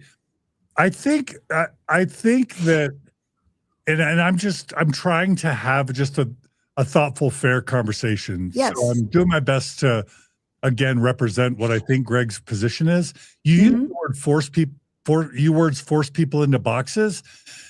You know, to give him credit, maybe he's saying what again, I keep forgetting his name. Whatever Pono does, he's not criticizing Pono per se. And I don't think he would agree we should force people into boxes. So Meggan, come at this again. I think he's saying the church should encourage gender conforming. They should spotlight and highlight and encourage gender conforming messages about not saying women should never work outside the home or women should never cut their hair, but to say, hey, long hair is good for women. Baking bread is good for women. Child rearing is good for women. Working inside the home as a stay-at-home mom is good for women. Makeup is good for women. Soft voices and traditionally feminine traits, they're good for women. And so Mormon girls, you should consider these softer traits because they're good. So again, he wouldn't say force people into boxes. He would say the church official account should be encouraging traditional femininity and traditional women's roles, and they should be encouraging traditional masculinity and traditional men's roles, because that's the gospel, that's the family proclamation, that's the celestial order, and that's what the church should be encouraging, not forcing people into boxes, not spreading hate, but just encouraging traditional gender attributes. What's wrong with that, Meggan? I don't think there's anything wrong with showing people who naturally fall into those areas in that way. I don't think there's any problem with showing a Relief Society mom who loves to cook bread and see her ministering sisters. And the church does do that. I think it's hard when you have a church that claims to speak for God, and then Greg wants them to not force anyone, like you're saying, but only show one road. If it's coming from God and the church only shows one path for men and one path for women and no paths for people who don't identify as either men or women, then it is going to feel forced, whether or not Greg wants it to, because they are claiming the backing of God. Yeah, that's a great point. Again, it goes back to this thing, claiming you're God's church and God's prophets. It's too much power, which interestingly, the church is choosing not to be as assertive about, but Greg Matsen and we're going to see some others are. So let's go ahead and go to the next clips, because I think we've done an okay job of trying to model a steel manning. Let's keep going with the slides. Yeah, so this is actually an article from 2023 where they talked about Pono the first time I could find, titled "The Relief Society Taught Him to Sew. Now He's Breaking into the New York City Fashion World." And this was from LDS Living. It was not on an official church site. I think LDS Living is very, tied to the church. But I just wanted to show this isn't the first time they talked about him. And the first time they did, it didn't come out as this huge controversy. So it was just interesting to me that 3 years later now, people can't stop talking about it. Okay. If anyone knows Pono, we'd love to have him on Mormon Stories. So please reach out to him. Absolutely. Okay. So this is from the Cougar Chronicle that just, and this came out this week. The title, Church Communications Department features man who sells merch mocking the church. Whoa. Okay. What mocks the church? Is that Pono again? Yes, they're talking about Pono. So these are images from an Instagram page of someone that he collaborates with on his designs. So Pono sells a merch that has Boy Scouts kissing, that has black and white women kissing, and it says love one another. And that shows, what's that bottom right? What are the bottom right two images, Megan? So the bottom right one is kind of their play on a missionary, and the bottom left one is a scripture case. Is it feminizing a missionary a little bit? Is that what you think? Yeah. And then the scripture case that's, kind of bedazzled. It's all gemmed out. And is the Cougar Chronicle, is that BYU's main newspaper these days? Yes. Or is that something ancillary? Now that you're asking me, I was pretty sure it was the BYU Daily Universe. So I wonder, either they've changed the name or this is like a MAGA BYU online newspaper. Let's see. And we can ask the audience. Yeah, because you're right. It is we can ask the audience to look that up if you want. The Cougar Chronicle, Faith, Reason, and Politics at BYU. Independently run student paper. Okay. So it's not run by BYU. But that's just BYU students. Yeah. Okay. So it's kind of like the faithful MAGA version of the Daily Universe, maybe. Yeah, very possibly. All right. So what's this next video clip? Now we got some video. Is this where it gets heated? Well, I mean, the article itself from the Cougar Chronicle. So the next video just shows a short clip from the Instagram page that the Cougar Chronicle referenced. So it's just a teeny little short clip of some of the videos they've put out. Okay. Oh, gay or more men? Gay. Gay. Be up on track. Gay or more men? Okay, what's that about? So that's the Instagram channel where they feature, where Pono and this other fellow that he collabs with feature their designs. Okay. So they were in New York City asking people, is Elmo gay or Mormon? Is the woman from Sound of Music gay or Mormon? So they're saying the church highlighted Pono, but what they didn't talk about was all of this stuff that he's doing online. Interesting. Okay. So I wonder if he's going rogue, if he's left the church or if he stopped believing, or I wonder if it's hard to be in New York fashion and to be a faithful Mormon, especially if you're gay yourself, which I don't have no idea. But anyway, I wonder if he's going rogue. Yeah, so this is what the Cougar Chronicle said. What this post fails to inform anyone is that Pono is a gay man, that's what they claim, who makes and promotes products which openly mock the values of the Church of Jesus Christ of Latter-day Saints. Pono and another gay man, Charles Robertson, founded a fashion brand called the Church of Martin. This brand's targeted demographic is gay people, more specifically, gay members, ex-members of the LDS Church. On their official Instagram account, they have promoted themselves and their brand in videos posted in May and June, which mock church and Utah culture, often using primary songs. Okay. So I imagine Pono's going off the faithful reservation a little bit. So which is, I don't know how the church, did they know that before because this recent article about him was this past week. Yeah. So I'm guessing the promotion of Pono is going to be reconsidered as of this. Most likely. But that just shows, that's the other side. It shows why people are thinking it's controversial for sure. Yeah. And I haven't seen the next clips that you're going to show. And generally, I don't like to platform these people, but I'm guessing there's a good reason for why you've chosen these clips. Yes, I kept it very brief. So Ward Radio did their own rebuttal to the article about Pono. So we can just watch the short video. I think there's just 3 videos and they're very brief. Looks like Jacob Hansen's in there too. Yeah, and we'll see why in just a second.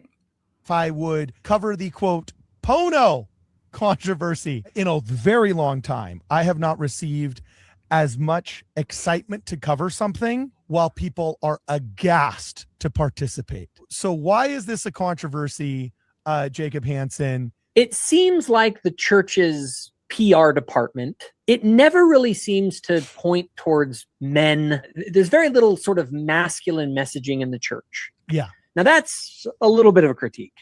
My bigger critique is this, is that it always seems to be human-centered. It always seems to be, hey, everybody, you can come here. Everybody belongs. We're just going to be the most you're just going to feel so good. Everyone's going to love you. And it's just like a big kumbaya fest. And everyone is just going to feel great here. Go to Come Unto Christ. It's the old Mormon.org. Let's just analyze it for a minute. So we got our boy, Jesus, and it says, welcome. No matter your story, we welcome you to join us as we all try to be a little bit better, a little bit kinder, a little bit more helpful, because that's what Jesus taught. Okay, cool. Now we go down and it's a loving community near you. It's sort of like, hey, look at how nice this will be for you. The idea is that the message is this church works for all types of people. That's not Christianity. That's a corporate bumper sticker for like the corporate get-together retreat. We're all welcome here. Like, actually, Jesus didn't say everyone was welcome. He separated the sheep and the goats. And not only that, in order to be fully included into the community, you have to meet certain standards as a Latter-day Saint. Wow, Megan, what do you think? So 2 things. First of all, Cardin admits at the very beginning that he couldn't get anyone else to come on but Jacob, which I thought was interesting. And then the second thing is that I actually found myself agreeing with Jacob in the sense that the church, especially now, is putting out this very inclusive sounding message. This is for everyone. We're in every country. We're translating our materials into every language, and which makes it so I would imagine a very large percentage of people who are converting to the church now have very little idea of what they're actually converting to. And I know that's not the point really that he was trying to make, but it is the point that I heard, is that he's kind of outing the church like, you're not being honest on your promotional materials. You're acting like everyone is welcome, and you're not talking about our policies on transgender people. You're not talking about how we excluded Black people for a very long time. You're leaving all of this out. And Jacob's like, where's the real church? Where's the church I want to belong to? So I just thought it was super interesting that that's what Pono's post brought up for them. Yeah. Can I just say something that's kind of ironic here is that how feminized does Jesus look?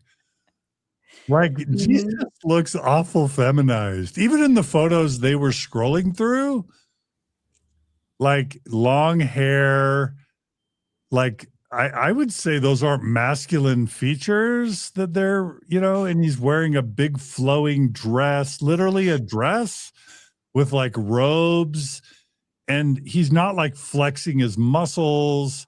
Like, I think they've got a problem just with how Jesus is characterized. And they want he to grew make up a carpenter, but we never see him shaving any wood. Yeah, they could make muscular Jesus planing the wood or sawing the wood, but it's like this feminized Jesus with long hair, wearing a dress, basically going like this, Yeah,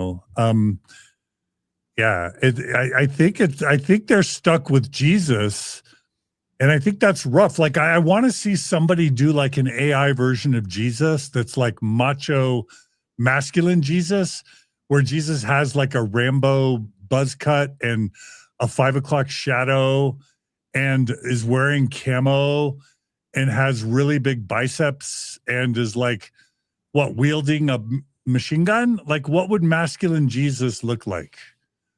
Yeah, not like the paintings I saw growing up, that's for sure. Yeah. Go ahead.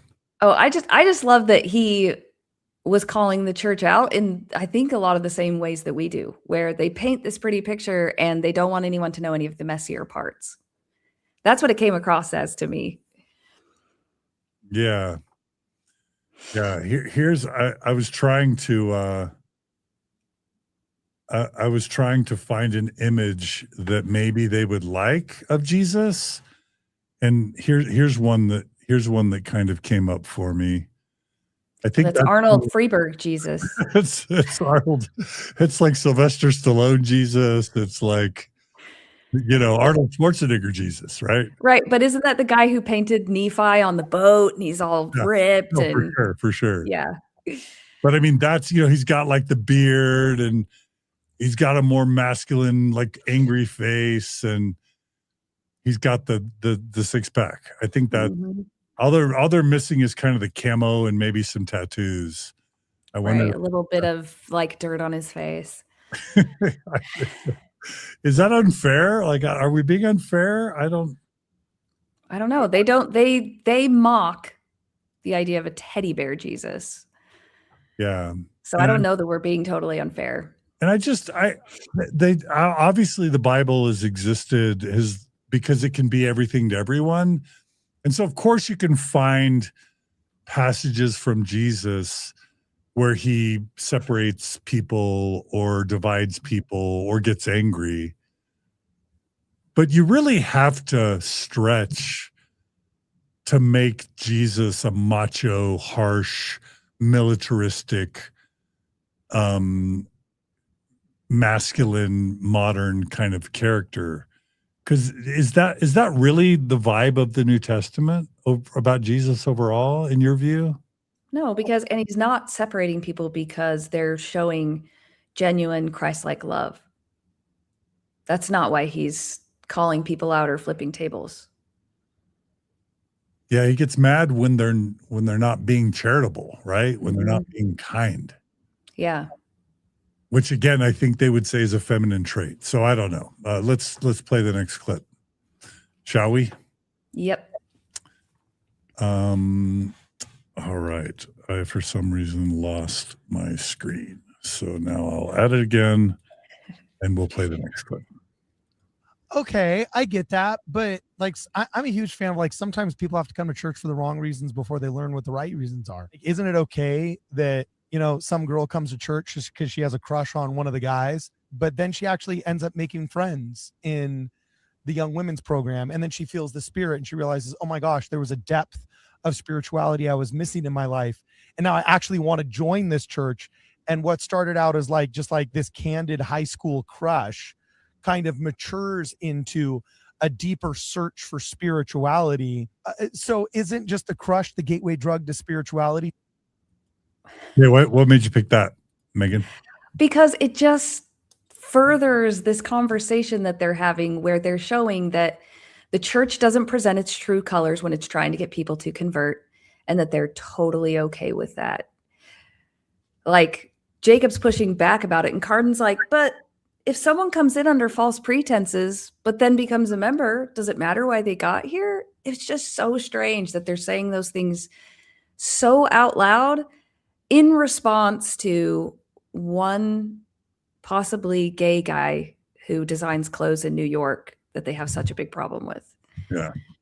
Actually, if I'm just trying to be fair, I can see that perspective that it kind of doesn't matter what gets you in the door. If you end up getting hooked by the good parts of the church, even if you came because you wanted charity or you wanted a handout, like there's plenty of people in Latin America or in the developed world that probably get interested in the church because they see white, wealthy, relatively wealthy American missionaries. But then if they get in the church and they get baptized and they get community and clean up their lives and get off drugs and alcohol or get committed to their family or even get an education, I agree with the spirit of what Eckhart is trying to say there personally. Mm-hmm. But it is weird to have that conversation off the back of this gender binary kind of conversation, I guess. Right. Because what if the person who they have, falsely advertised to is someone who is gay? And then they get into the church and then they're like, hold on a second. I thought y'all were way more inclusive than this, so it just depends. Yes, I agree that the church does a lot of good, especially with education in places where people don't always have access to that. I think some of the stuff they do is really amazing. And, it's holding those opposing views. They're presenting a version of themselves that is not really what someone's going to likely encounter when they get all the way into the church and start learning about all of the policies and all of the history. Yeah. And I do occasionally run into gay or lesbian investigators or trans investigators to the church. And I don't consider current Mormon culture on average to be a healthy place for gay or lesbian or transgender people. So in that sense, I don't like the idea of false representation. Mm-hmm. Although I don't know that Cardin was advocating for that. All right, let's play the next one. Yeah. And I actually think that is probably the general idea out there. The problem is that the meat never comes. Do you want to know why people all go to our podcast world? Because we actually talk about deep, meaningful things. But like most of the stuff is just shallow, sort of platitudinous, weak sauce. Oh, hey, everyone's loved. Everyone feels welcome. But it seems like sort of the corporate PR side of the church, it's never deep. It just tends to be so shallow and, again, corporate and platitudinous. The message is this church works for all types of people. The pioneers who buried their children in the plains, why did they do that? Like, why? It wasn't because it worked for them. It didn't work for them. Yeah. It was because the church was something so important and so profound and so deep, what it was teaching them about themselves. It's almost like sacrilege, in my opinion, to treat something that is so profound that you're willing to die for it as if it's this, well, is it working for you? Wow, Megan, I want to hear what you think about that. Well, so I saw Bo commented while that was playing that they want everyone to join the church as long as they're silent and obedient. And I really liked that comment because that is kind of, that's what they're advocating for and Jacob's so bothered by it, but the church is presenting this really ecumenical, inclusive Jesus, and then they want you to get in, and then Jacob's like, but where's the real doctrine? Where's the stuff that actually divides people, because Jesus was divisive. I think actually my favorite part was at the beginning where he said they never get to the meat. And I felt that when I was a member. I kept waiting for there to be something more than just the very high level platitudes, because I wanted there to be actual instruction on how to live my life, on how to love people better, on how to have better conversations, on how to parent, and none of that. I didn't find that in the church. I found read your scriptures, go to the temple, say your prayers. And when I was up at midnight trying to decide how I was going to approach, a problem I was having with a teenager, read your scriptures and go to the temple did nothing for me. It didn't help me. There was not an actual tool in there that helped me show up in connection versus showing up in control. That was something I actually learned from the gift of the Mormon faith crisis. Having values and what's my value in the situation. I didn't learn that at church. So again, I think Jacob's right. I just don't think that I'm agreeing with him in the way that he meant to say it. Excellent. Yeah, well, I have a somewhat similar take. I actually think I really relate to what Jacob is saying here, and Cardin, that, the way he phrased it was that corporate PR is shallow. And I bet that if we were to talk to him privately, he would agree that most sacrament meeting talks, most general conference talks, most Sunday school or Relief Society or priesthood discussions are shallow. Now, of course, he's not going to say that publicly, but I guarantee he thinks it and believes it. But it's weird that he frames it as just corporate PR.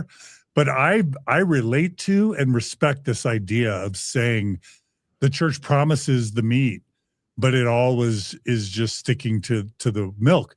And it's been doing it for a couple hundred years. Like Joseph threw out some pretty meaty stuff. And then the 200 years after Joseph has been the church watering down whatever meat Joseph came out with. So I relate to what he's saying, wanting a deeper, more meaningful discourse. It's interesting that he's showcasing the faithful, Mormon YouTube channels as the place to get meat. What does that mean exactly? Like, he doesn't really address the implications of his rhetoric, because when he criticizes the corporate PR, well, who chose the corporate PR? It's the apostles. Like, church leaders are chosen by general authorities. So it's God's prophets, seers, and revelators and inspired leaders that are choosing Aaron Sherinian. Do you think that Aaron Sherinian is not vetted by general authorities or even apostles? Of course he is. So he's criticizing the Lord's anointed without really either realizing he is or just acknowledging that he is, because he is. Mm-hmm. And he's saying that it's corporate PR, but really what it is that it's almost the entire church. And then what he's saying is we, apologetic Mormon YouTubers, we're the ones that discuss meat, not the church. But doesn't he see how he's starting to go down the road of lifting him and his peers up as the real meaty Mormons? And if I'm putting my Mormon brain on, that is the road to apostasy. That is the road to priestcraft and apostasy. And he's too smart to not at least know in the back of his mind that that's the implications of what he's teaching. And so I'll be really curious to see where Cardin and Jacob Hansen and those like them are in 5 to 10 years. Mm-hmm. Historically, the church doesn't treat this path doesn't bode well, because they say they're criticizing the culture, but they really are criticizing the leadership. Am I wrong? No. And I think they might be the first ones to hightail it out of there if the church said, we're going to allow gay sealings. Yeah. Or women to have more responsibility in the church. Right. Mm-hmm. Yeah. I don't know for sure. I just, I'll be curious to see how this plays out. The other thing is, as these voices become the apologetic voices for the church, and let's be clear, you don't hear from Daniel Peterson or Louis Midgley anymore. You don't really hear from Terrell Gibbons much, or even Patrick Mason. Like, these dudes, and I say dudes, they're way more popular in the church than the Patrick Masons and the Terrell Gibbonses. They're going to become the cultural leaders for the church. And it's going to be interesting to see how that fares for activity rates in the church and for the church's image as Jacob Hansen and Cardin Ellis and Greg Matsen become the de facto cultural leaders for the church. Mm-hmm. Yep. I'm going to watch and see. Yeah. Well, thank you for bringing that to our attention, Megan. And I'm going to just say I have sympathy for Greg and Jacob and Cardin and others, and Maddie Packer, mm-hmm. because they are in their own way calling the church to be more consistent with its doctrine, with its theology, and they're asking the church to clarify things. They're asking the LDS Church to take a stand and to go deeper, and to live and to speak in a way that's more consistent with Mormon orthodoxy. And in some ways, that's an act of integrity. Mm-hmm. They're saying live up to the proclamation of the family and quit having a PR image that is inconsistent with doctrine, with Joseph Smith and polygamy and traditional families and homophobia and frankly, sexism. Church, live up in your PR images to the racist, sexist, homophobic bigoted church that you really are. Mm-hmm. Yep. Yeah, that's what they're saying. And I was going to use that same word. I was going to say integrity. They want the church to have integrity. They want the church to be the same on their Facebook page as they are in general conference, as they are in their general handbook. Yeah. So I have a soft spot in my heart for where I think they're coming from, even though I really don't like how it sometimes seems to engender hatred or anger or unhealthy social norms. But I think I get where they're coming from. So anyway, thanks for bringing this to our attention, Megan. This is a really important conversation. Yeah, I agree. Thank you. All right, what's the next story? Oh, this one. So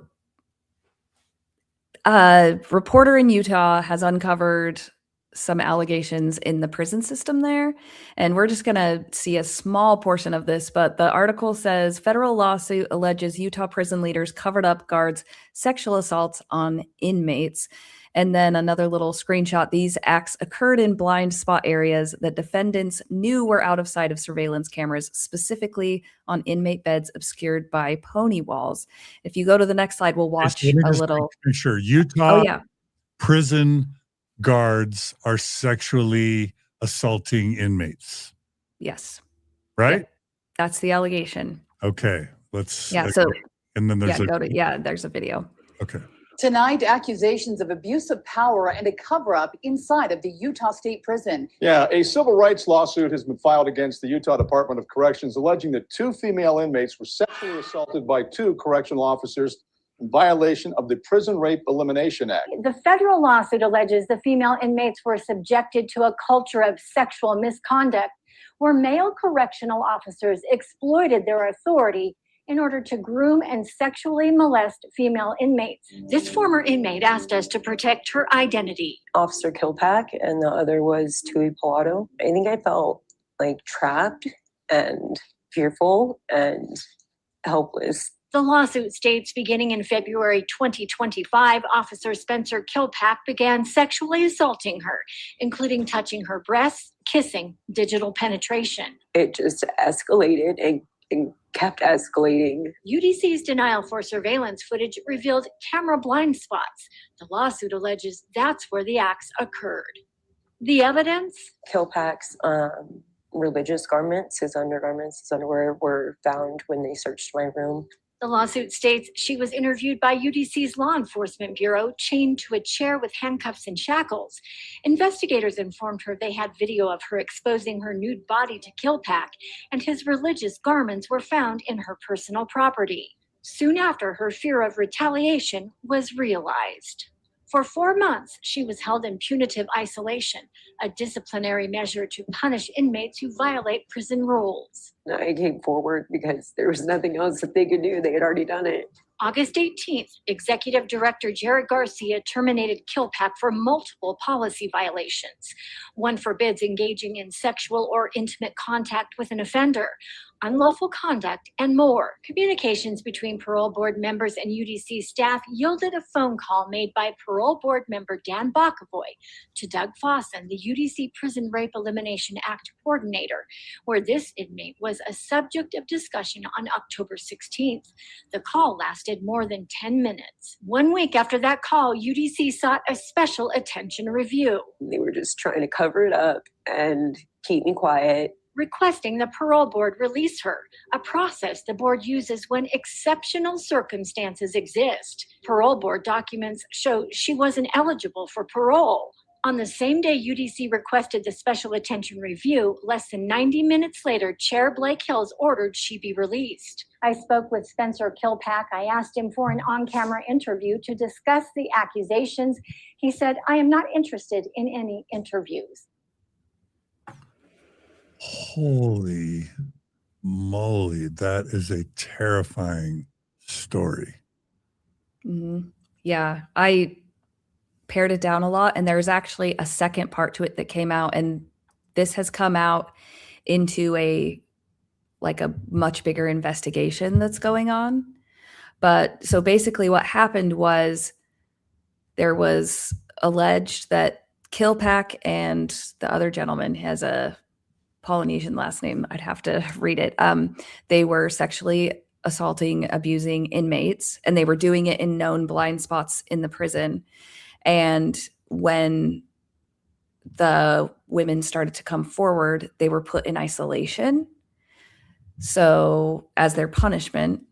And then after they were out of isolation, they're like, well, nothing else, it can't get worse than this. So we're really going to start talking about this. And they were, at least this one was suddenly let out of the prison. Like, we don't want to talk about it. We don't want to deal with this. Just, you're out, you're on parole and you're out of here.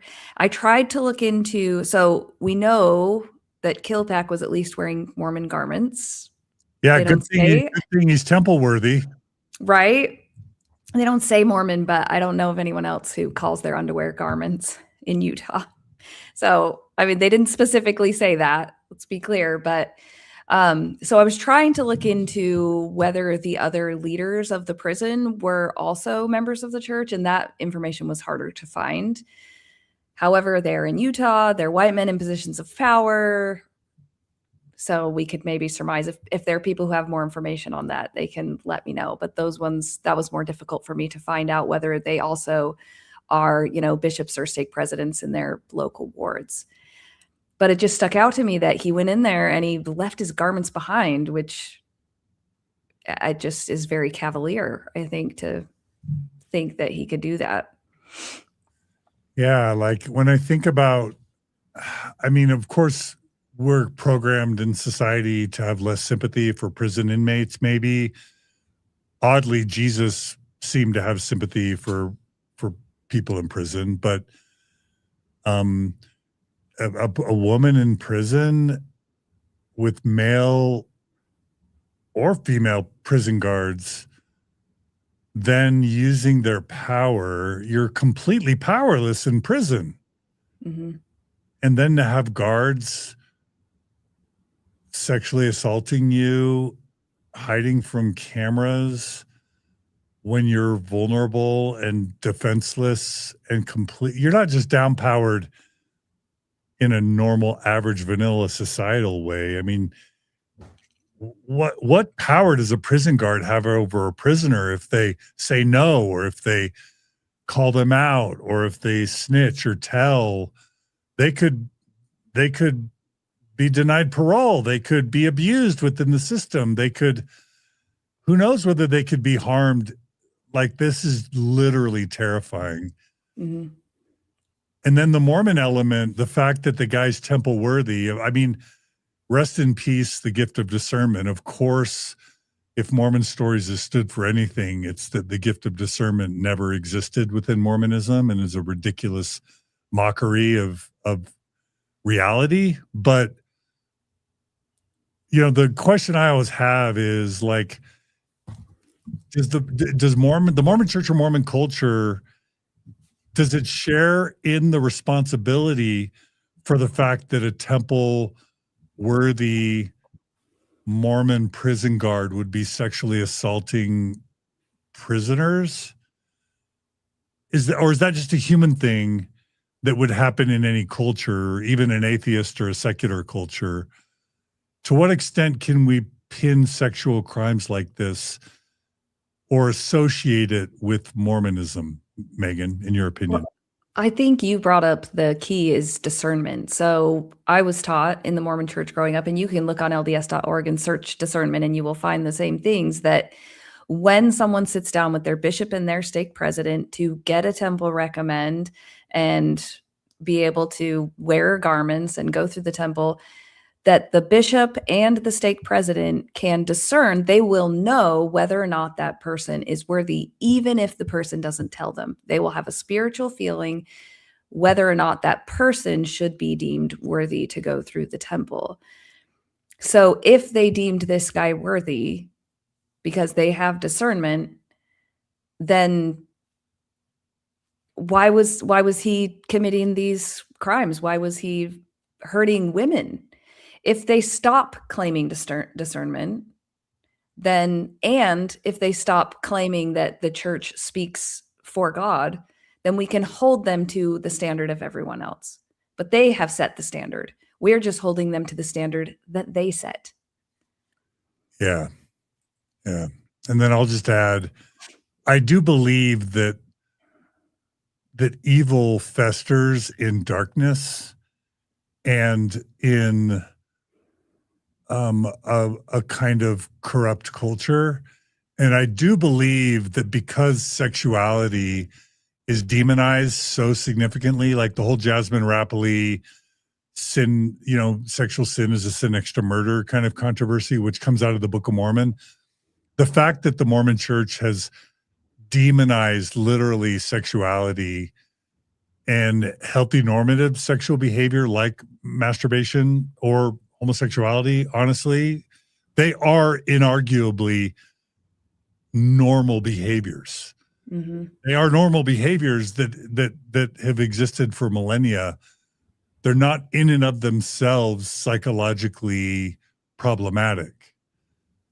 But if you demonize healthy, normal sexual behaviors and then drive it into the darkness, teach people to lie, teach people to feel shame, it's not that I have the position that porn is good.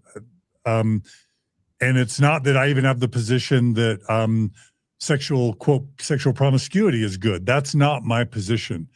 But when you demonize healthy normative sexuality, drive it into the darkness, teach people to lie, and wrap it in eternal shame. And then when you also have a 200-year history of covering up for sexual predators, covering up for sexual misdeeds, hiding it, lying about it, and protecting abusers at the expense of victims, I do think you can create a culture of sexual dysfunction that could lead to this type of situation where a temple-worthy prison guard can go to church on Sunday and take the sacrament and go to Ward Temple night. And then when he goes to work, he's sexually assaulting men or women who are prisoners. And I'll just add, somebody wrote, Liz Wake 614 wrote, "It is men or women, John." And I don't know what they mean, what comment they're responding to, but I'll just say I agree that men and women can be perpetrators of sexual violence, and men and women can be victims of sexual violence. So anyway, Megan, any final comments on that? I think you're right. It's a good point to bring that up, because when a person can't have normal, healthy sexual behaviors and those get demonized, then it's like Malcolm says in Jurassic Park, life will find a way, and it's not always the best. It's not always the best way. It's not always the healthiest way. It ends up in the shadows. It ends up hidden. And that happened with LGBTQIA plus folks for a really long time, because they couldn't find their partners and show love for their partners in public. So they went behind the scenes. There wasn't a lot of education.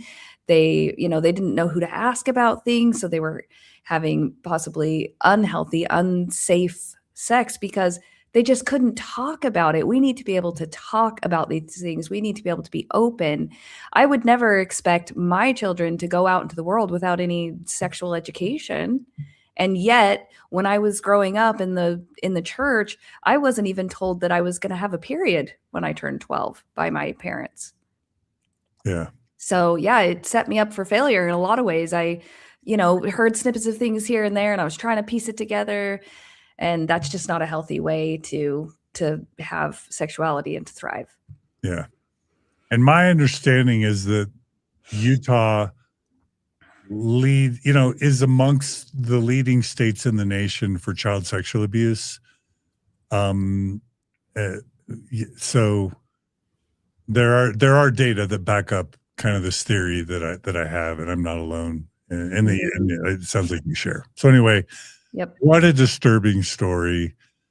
I hope the Mormon Church, if it has any influence at all, which we know it has almost absolute influence, can not only freaking clean up the police departments in Utah County, or at least some of them, like American Fork, but also clean up the freaking prison system Use your money and power and influence in the legislature, in the governor's office, in cities and counties to freaking clean up the prison department so this stuff doesn't happen. What a horrific thing.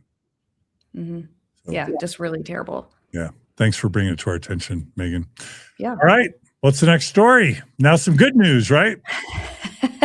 I did try to go from like a more serious story to something a little lighter just so we can kind of go back and forth. But yes, so last October, the church announced that on July 1st of 2026, they were going to open 55 new missions. So that happened this week. And a lot of faithful Mormons were super excited about it. I took all of the missions and put them out by region. And 16 of the 55 were in Africa. One of every three, which makes one of every three in Africa, which I think is not going to be surprising to any of us who've been following the trends of where the church is sending missionaries and where they're claiming to have their most baptisms. Interesting. A couple things that strike me about this list. Yeah, I would expect Africa to be half. So I'm surprised it's as low as a third. But also, Philippines, South America, Brazil, Mexico. So if you add, Latin America and the Philippines and the Pacific Islands, then you're getting to more than half. And so, yeah, developed world is going to be where the church is going to have its best impact. I am curious about the 14 missions in the United States. Because we're shrinking in the United States. But so you could argue from a business perspective, that's throwing good money after bad, as well as Europe. Like we're also shrinking in Europe and in Canada. So you could argue that's throwing good money after bad. On the other hand, we don't like to send missionaries with bad mental health histories on foreign missions. And so you need U.S. missions, and also you want more tithing, and you get more tithing from U.S. missions. So I don't think U.S. missions are ever going to go away. The only other thing I would add is that this is clearly a reaction to the bump that the church got from lowering the mission age for women from 1918. You're going to have this temporary 1 or 2 year influx of a bunch of more missionaries, and you gotta create missions for them, because that's a big influx. That's basically increasing your mission force by 25%, I think, artificially, at least of your young missionaries. So this is a bump, and I would anticipate that in a couple of years, we're going to see some of these missions being combined or removed. Because it's playing with the numbers, in my opinion. What are your thoughts on all that, Megan? Well, the next slide talks about that. Let's look at it. Excellent. It has kind of a timeline. No, you're good. Okay. So in October, on the 24th is when they announced the new missions. And then on November 20th of 2025 was when the news broke about Wade Christofferson, brother of President D. Todd Christofferson, who was arrested on federal charges involving the alleged attempted sexual exploitation of a minor. And then on November 21st, they lowered the mission age. So that's an interesting timeline. And then the article that they published on the 24th when they announced the 55 missions said the church is announcing plans to create an additional 55 missions. The 55 new missions, which will be created by adjusting the boundaries of existing missions, will bring the number of church missions around the world to 506, which I thought was an interesting distinction, because they're not going into new countries. They're not going into places they haven't been before. They're just taking the missions they already have and kind of shuffling them around, which is kind of what you were saying.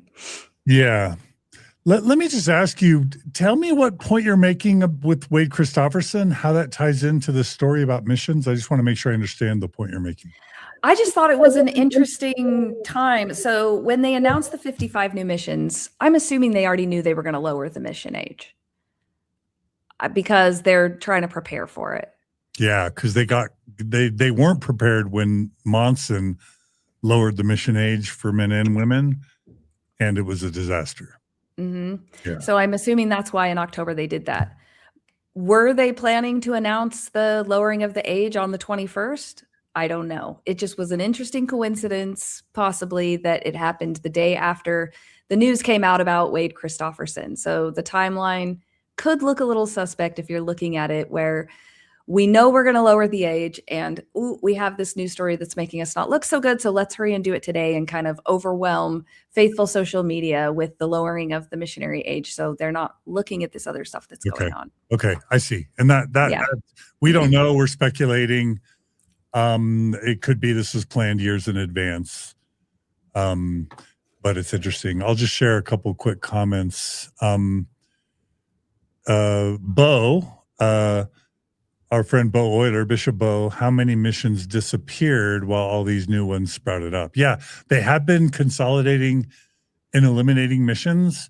So it's interesting. It's almost like they're arranging chairs on the deck of the Titanic a little bit, like constantly creating. I mean, they quietly close and combine missions, and then with fanfare, they'll announce new missions.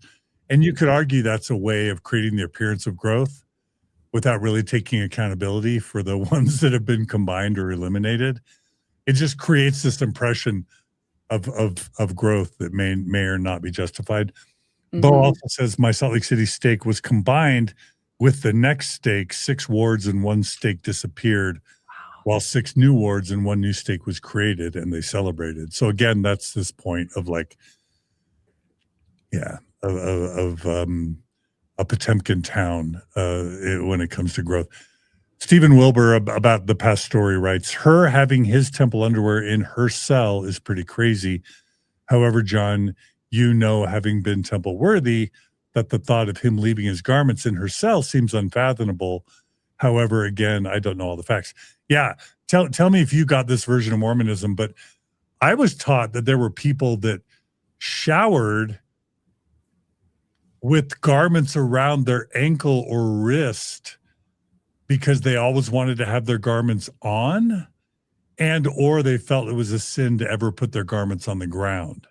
Like I was taught that not to put my garments on the floor. Like when I'm doing laundry, be very careful and intentional and make sure they never touch the floor and fold them and put them right away. Actually, Donnie and I, my husband, were talking about this the other day when we were dating and when we were engaged. One time I folded some of his laundry and his garments were in there, and my sister was terribly upset that I had seen his garments while we were dating. It just was super inappropriate.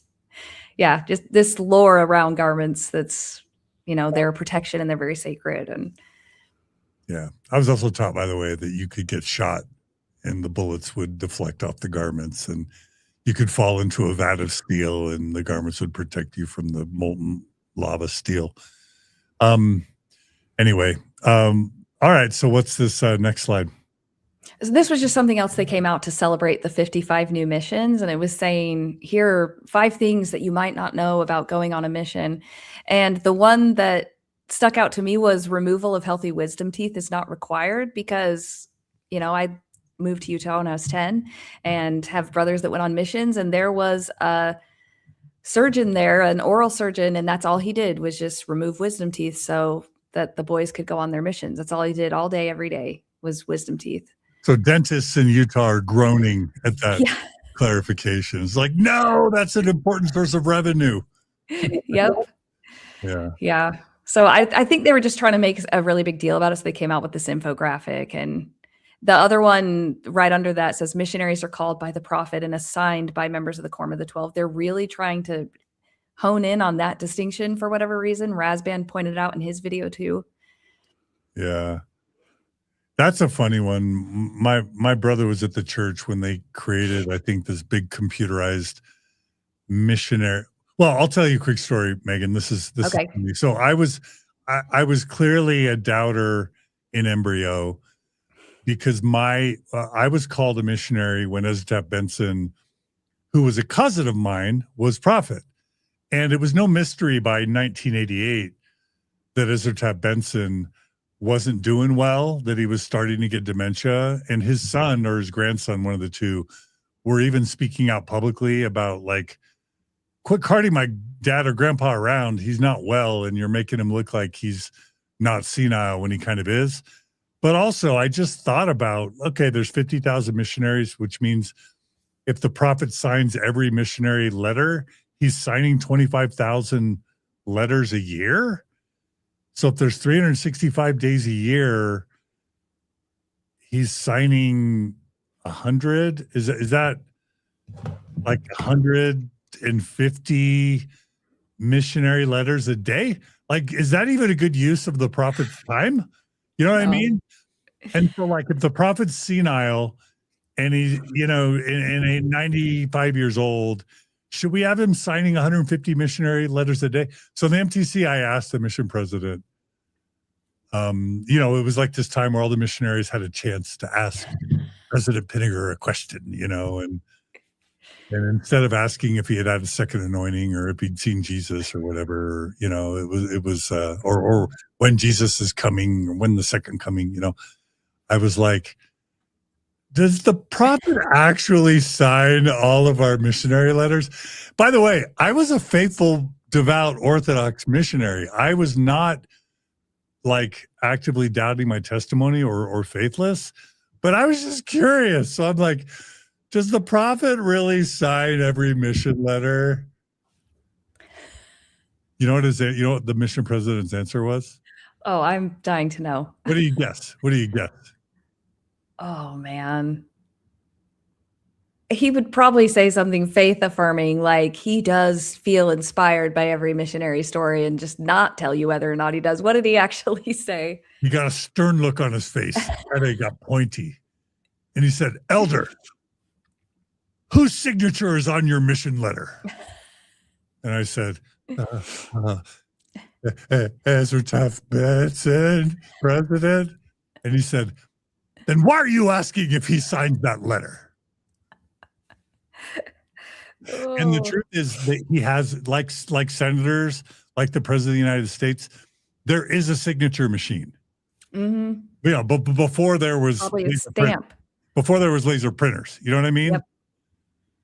Yep. Because you could compare the signatures and know they were identical, right, on the letter. Mm-hmm. Anyway, that was his answer. It was to get mad at me and not answer the question, but instead to shame me and make me feel bad. Anyway, I'm sorry I took us off on that diversion, but I think it's kind of a fun story.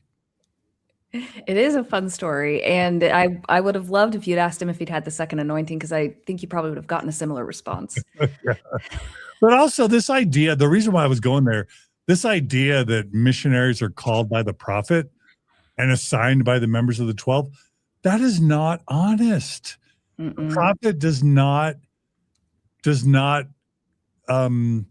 get revelation about every missionary's calling, and neither do the apostles.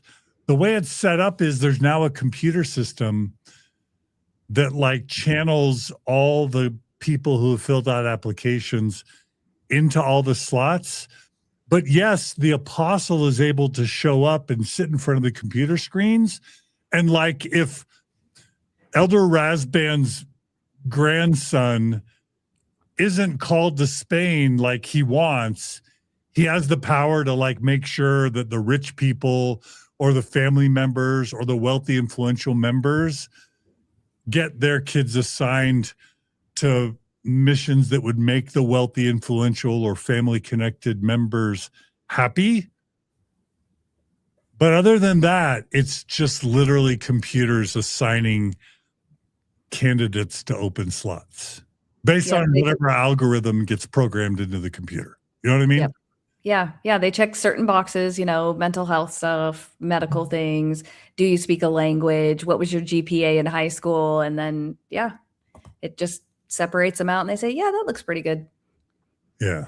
Yeah. So anyway, that is, we talk about, like, again, it's Rasband that's saying without the Mormon church leaders, the world is not going to learn honesty. You know what I mean? Mm-hmm. Like, well, then be honest.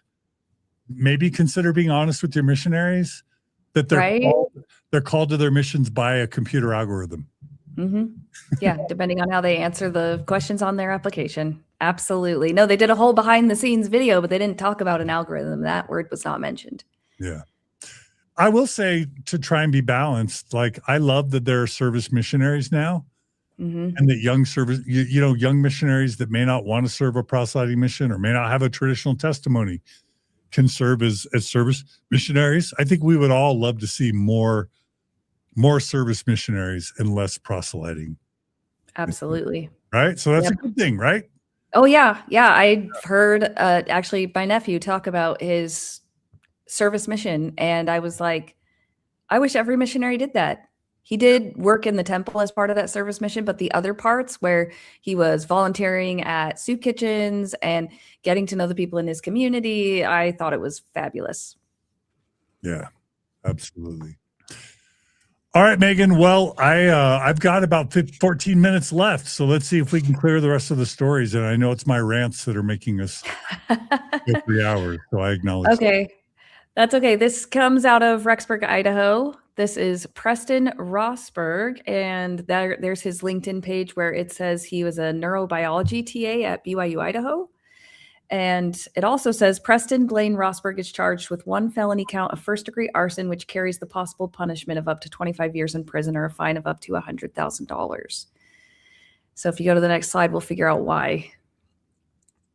According to court documents, on May 9th, Rexburg police officers received a call from Rossberg, who was at home in the 100 block of Rosewood Drive, saying he lit his house on fire because God had told him to. So just that same thing that we're talking about often, of no one should be able to claim that they're talking to God. And also when people claim that God tells them to do something, sometimes it's dangerous. Yeah. And if I'm going to just, I do have a PhD in psychology, and I have studied, psychology and also, mental health issues and scrupulosity and those types of things. And I will say, mental illness often attacks what you care about. And so you could say an orthodox or a high demand religion might cause him to feel justified in burning down a house because he associated a voice in his head with religion and with God or an angel. And I think there's some validity to the harm that is done when a religion can teach you that your thoughts or your feelings are from the Holy Ghost or from God, are divine. I think there is some harm that can come from that. So I will acknowledge that. And I will also say that there is going to be mental illness without religion, just in the human distribution. There's going to be mental illness. There's going to be psychoses. There's going to be delusions, schizophrenia, and even scrupulosity or OCD. And sometimes it will have a religious manifestation at no fault of the religion, but instead it's just mental illness that happens with people who happen to be religious. And so it's a difficult thing. You can't pin all harm done with a religious flavor. You can't pin all of that on Mormonism or on religion, but maybe you can pin some of it. So that's my nuanced take.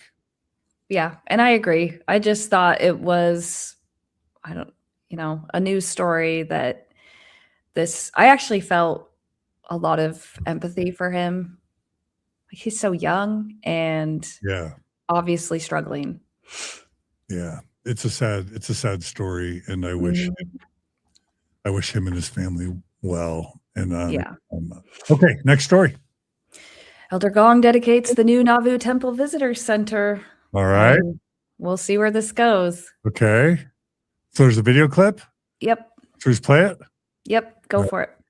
Nauvoo is central to our history, to our past, to our present, to our future. Elder Garrett W. Gong of the Quorum of the 12 Apostles dedicated the new Nauvoo Temple Visitor Center and the Brigham and Mary Ann Young Home in historic Nauvoo, Illinois on Saturday, June 27th, 2026. June 27th is a triple anniversary. It's the anniversary of the dedication of the Nauvoo, Illinois temple. And of course, is the anniversary of the martyrdom of the prophet Joseph Smith and his brother Hiram. This morning, we visited Carthage, the new Nauvoo Temple Visitor Center and media, to help all of us feel that this is a place where people of faith lived, in some cases with great sacrifice, and left a legacy for us today. As you enter this visitor center, the first thing you see, even before passing the welcome desk, is a magnificent stained glass depiction of Jesus Christ, as if to welcome you and to underscore why you are here. The new visitor center will help all of us appreciate the sacred temple covenants and ordinances restored by the Lord to Joseph Smith here in Nauvoo and offered in temples worldwide today. These are sacred places. We felt as though we were in the midst of history, but we weren't looking back. We were looking forward. To think about the revelations and ordinances coming here in Nauvoo was just the most sacred, wonderful feeling. I'm curious what you think is interesting, but one thing that caught me was he's like, yes, we're in Nauvoo, but don't look back at the history, but don't look too much at the history of Nauvoo. I agree. That's a problem. But Megan, what did you find interesting about that clip? So I just wanted to set up the next part because I listened to that clip. I read the article and then I listened to that clip and they really highlighted the window. And I was like, wow, that is a beautiful window. And they kept saying Tiffany window. And I was like, Tiffany, is that like the jewelry store? Like I really didn't know. So I looked it up and it turns out that it's not the jewelry store. Okay. It is this Tiffany stained glass window that the church bought at an auction 3 years ago, I think. Was it in 2023? Yeah, January of 2023 for $237,500. And I was like, wow, they really spared no expense. They didn't talk about the price, of course, in the article at all, but it was pretty easy to find once I researched it. And I just thought it was another interesting thing. I did also hone in on the thing where he's like, we're looking forward, we're not looking back. But then the window caught my eye because they're like, it's the first thing you see and Jesus's arms are open. And yeah, that inviting Jesus came with the price. We got a comment from Jacob Opstead 5483. Not a very masculine looking Jesus, is it?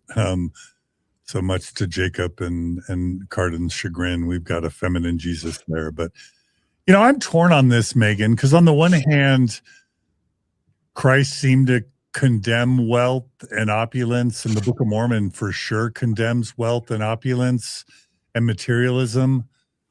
And then I guess on the other hand, I think that there's probably a place for making a really beautiful, sacred place for worship that you make super nice. So I don't know. What do you think about that dichotomy? Yeah, I think so too. Like when I get up in the morning, if my house is a mess, it's hard for me to relax. Right. So I want it to be clean and orderly. But even nice, like that story of like pioneers broke up their china to then put it on the walls of the temple to make it look beautiful. Like there's something, isn't it okay to have sacred places be maybe a little bit zhuzhed up? I think that's some people's preference. That one's hard for me because I'm not really like that. I would much rather be outside sitting in my backyard while my chickens squawk and watering my garden. That feels more sacred to me.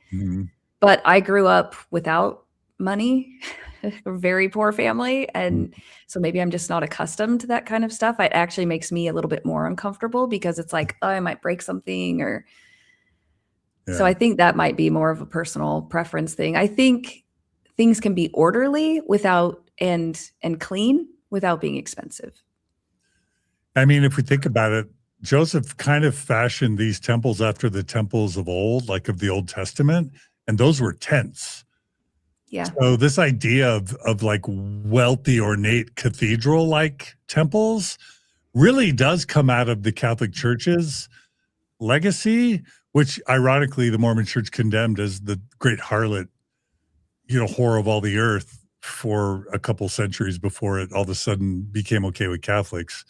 because it certainly wasn't Jesus I don't think, that said build temples that are super expensive. And I think I can resonate with the argument that wealth should be shared with the poor, not invested in $80 million temples or however much they cost. And by the way, that like a single door on a temple can be $1 million. Mm-hmm. A simple window at a temple can be $1 million. The chandeliers can be $1 million.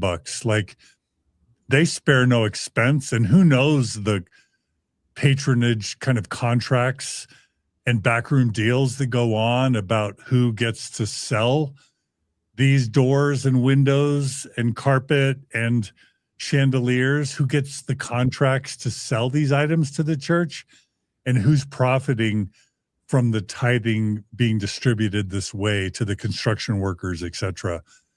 I think that's an important consideration. I think the biggest point is, if you really love and follow Jesus, could that money be spent on things Jesus talked about, which wasn't making super expensive buildings, but was feeding and clothing the poor, visiting the sick?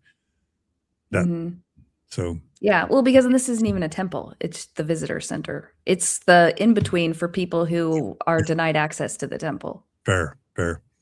Really quickly, Bo says, "I'll bet McKay really likes the super white depiction of Jesus." That's referring to church historian McKay's formerly kind of, some say off-putting or cringy, others say kind of racist comments about "This Little Light of Mine" and Black spirituals being sung at church.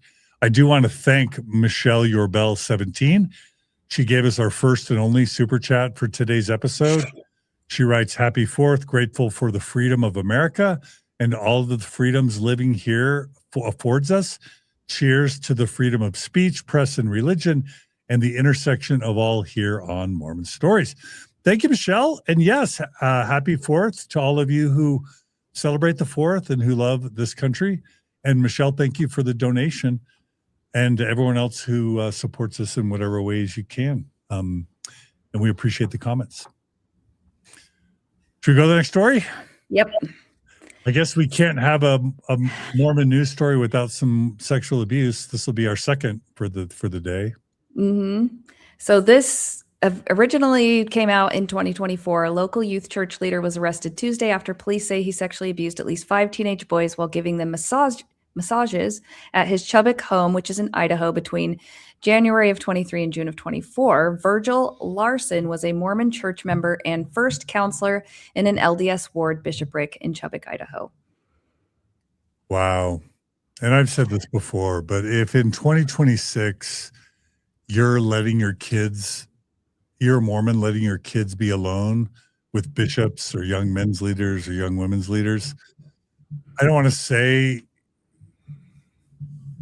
it's your own fault, but man, Mormons just need to get the memo that they should never leave their kids alone with Mormon church leaders. Yeah, go to the next slide, because I pulled the parts of the article where it talks about that, how the naiveness of the Mormon population lends to this. Go for it.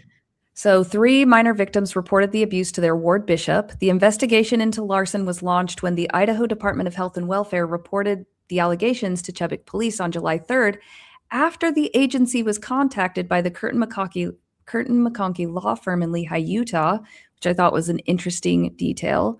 A total of 7 children participated in forensic interviews between July and August. During the interviews, the children disclosed that Larson was the young men's program leader for their church and would regularly contact them to play basketball at the church. On July 5th, a woman met with a deputy and reported that Larson had also been massaging her son. According to police reports, she did not think anything of it, since Larson is a trusted individual with the church. Yeah. And KD Ash 96 writes, "This is such a gross story, those poor boys." And I think we all agree. Mm-hmm. What's the next slide? So this happened just in, a couple weeks ago, June 23rd, 2026. He was offered, Yeah, he was offered a plea agreement. So originally he was charged with 6 counts of child sexual abuse. The plea changed it to 6 counts of felony injury to a child, which means no sex offender registration required under amended charges.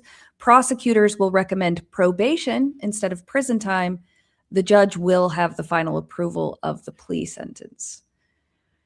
So just interesting, I mean, kind of alarming that someone who had 6. I mean, on the one hand, I get why there are plea deals. It's because the judicial system's overrun, and if they can get people to plead to lesser offenses, they can more efficiently process prisoners. I just have to wonder whether, you know how Meggan, that when they found out what the question protocol was for the Mormon church abuse hotline, and it was all questions about protecting the church's liability, and nothing about the victims, and nothing about putting the perpetrators in jail. In fact, they were counseling people not to report the perpetrators to police. I have to wonder whether this guy got legal help from Kurt McConkie, whether the church or used its influence to help this guy get off easy and to serve less time, in part because then the church is less liable, because clearly he was their young men's leader. Mm-hmm. And he was probably doing some of this abuse on church property, which is one of the things the church tries to figure out. So I would love somebody to investigate this story to see to what extent he got legal support from the church. Yeah, that'd be very interesting to know. Right? Yeah, because it seems like he doesn't have to register if this goes through, and no prison time, which is wild. Yeah, and that's Idaho, where the church has an undue, disproportionate influence. Mm-hmm. Yep. And while we're talking about the church in Idaho, we have to say, hey, Colby Reddish, who joined the chat. So hi, Colby. One of our favorite Idahoans. So anyway, all right, well, let's go ahead and close out these stories. That's a dark one. And again, it's like, tell me if I'm wrong, Meggan, we could do a daily story on abuse accounts in the Mormon church. Just in Utah, Idaho, and Arizona, we could do a daily show. Am I wrong? Yep. Yeah, for right now, just what Floodlit has, I think, for almost 3 years. Yeah. Yeah. Yeah, it's out of control. All right, next story. This is just a really quick one. The volunteer opportunities, the Rejoice team. This is for the Salt Lake Temple Open House that will take place next year. They put out this little application process you can go through if you want to be part of the Rejoice team, and they have a picture here. And if you see the back of that vest, how can I help? Looks very similar to what that other picture there is, the blue Walmart vest. I saw Rebecca Biblioteca pointed this out, and I just thought it was funny. That's funny. I mean, so not a huge story, but just funny. Really quickly, like, should we celebrate that the church is doing service? I don't know. Well, I mean, they're doing service for their own ends in this one. I mean, this is just for the Salt Lake Temple Open House. Okay. So it's basically tourist guides for temple visits, borrowing Walmart's "How may I help you" vests, corporatizing a bit their temple tours. Yep. Yeah, it's going to be the opening of the Salt Lake Temple is going to be a huge deal. So we should just all get ready for it. Yep. I know I'm going to come see it. I've never been inside the Salt Lake Temple. Every time I went as an endowed member, I ended up staying outside with the kids. I went through some endowment sessions in the Salt Lake Temple when they were live. So they had old people as actors acting out what at the time was the film. Yes, my first session was in Manti, and it was a live session as well. Yeah, the very first time I went through, I was like, "Well, this is so weird. Why is Adam so old?" Yeah, well, I'm really going to stop that. All right, next one. Okay, this is Nikalie Monroe. She is a U.S. Army veteran and content creator from Kentucky who went viral for a social experiment testing the charitable responsiveness of American places of worship. So that was months ago. She would call people up in churches and she would say she had a crying baby sound in the background, and she would say, "We just need some formula. Can you guys just give me just even one can of formula?" And she saw how churches responded. Well, now she is testing your church is her new phrase, to see if they will allow a convicted sex offender to attend. And she was in touch with some Mormon missionaries. So we're going to play the clip. Yep. Church of Jesus Christ of Latter-day Saints callback, so we're going to call them back. This is in Hey, Birmingham, Ashley, Alabama. this is the elders over here in Birmingham, Alabama area. My name's Elder. We just got a call from some sister missionaries saying that you were interested in coming to church with us. But I had a couple questions really quick first, and we'd love to answer those for you and see you at church. Just give us a call at this number, and we'd love to hear back from you very shortly. God bless you. Have a good day. Hello? Hi, how are you? This is Ashley. Doing I just had a missed call from you. Oh, yes. How are you doing? I'm good. How are you? I'm doing good. My name's Elder. I'm a missionary over here in Alabama. I just got a call from a couple sister missionaries. Said you wanted to come to church with us, but I had a couple questions first. Yes, I did. Me and my husband, an 8-year-old daughter, was wanting to come, but he is a registered child sex offender, so I didn't know if that was going to cause any issues if we came. I don't believe so. No. A part of his is that he's not supposed to be around kids, but it will be me, him, and our daughter. And then I just wanted to see if other people had to know about it, or if it's something that could just stay between us. Like, we just don't want, to feel out of place or like judged or anything. No, yeah. No, that's totally fine. As missionaries, we help people progress towards baptism. And so you guys are completely welcome to come to church, and we can keep that between ourselves. But if you guys ever wanted to, progress towards baptism, we'd have to see with there. But it should not be a problem at all. So we'd love to see you guys there. We will welcome you with open arms. Okay. And another thing too, our daughter, she's 8 now, but she was actually the one that he was abusing when she was 4. And we're trying to get her back into church and everything to where she could better understand that she should forgive him. She's having like a harder time with it now since she's getting older. Mm-hmm. And I just didn't know if that's something that you all could work with too, is that, he repented and he asked God for forgiveness, and, God forgives him, so we should forgive him too. We just teach about Jesus, and I've taught some children before, and I've actually baptized a few of them. My cousins dealt with some similar things, not the exact situation, but we would love to help talk as well. But we pretty much just talk about Jesus all day. So that's honestly the answer too. And that's how, forgiveness comes about, and that peace of heart and that change comes is through him. So yeah, absolutely. Wow, dang, that's a tough one. Mm-hmm. I know. I was listening to the Mormon Stories episode this morning where you were speaking with a gentleman who was a bishop, and he was talking about how when sexual abuse was disclosed to him, he had not been trained on how to handle it. And I feel very similarly about these missionaries. This guy is probably 18 or 19 years old, and he has no idea what he just agreed to. Like, it's the lack of awareness, the lack of training it's not okay. With a $300 billion church, a missionary should be prepared to answer this question in a way that would protect the members of the congregation where he's trying to take these people. Yeah. This fictional family. I mean, yeah. On the one hand, of course, he isn't prepared for those questions. And of course, those are horrific answers. On the other hand, he hasn't been trained.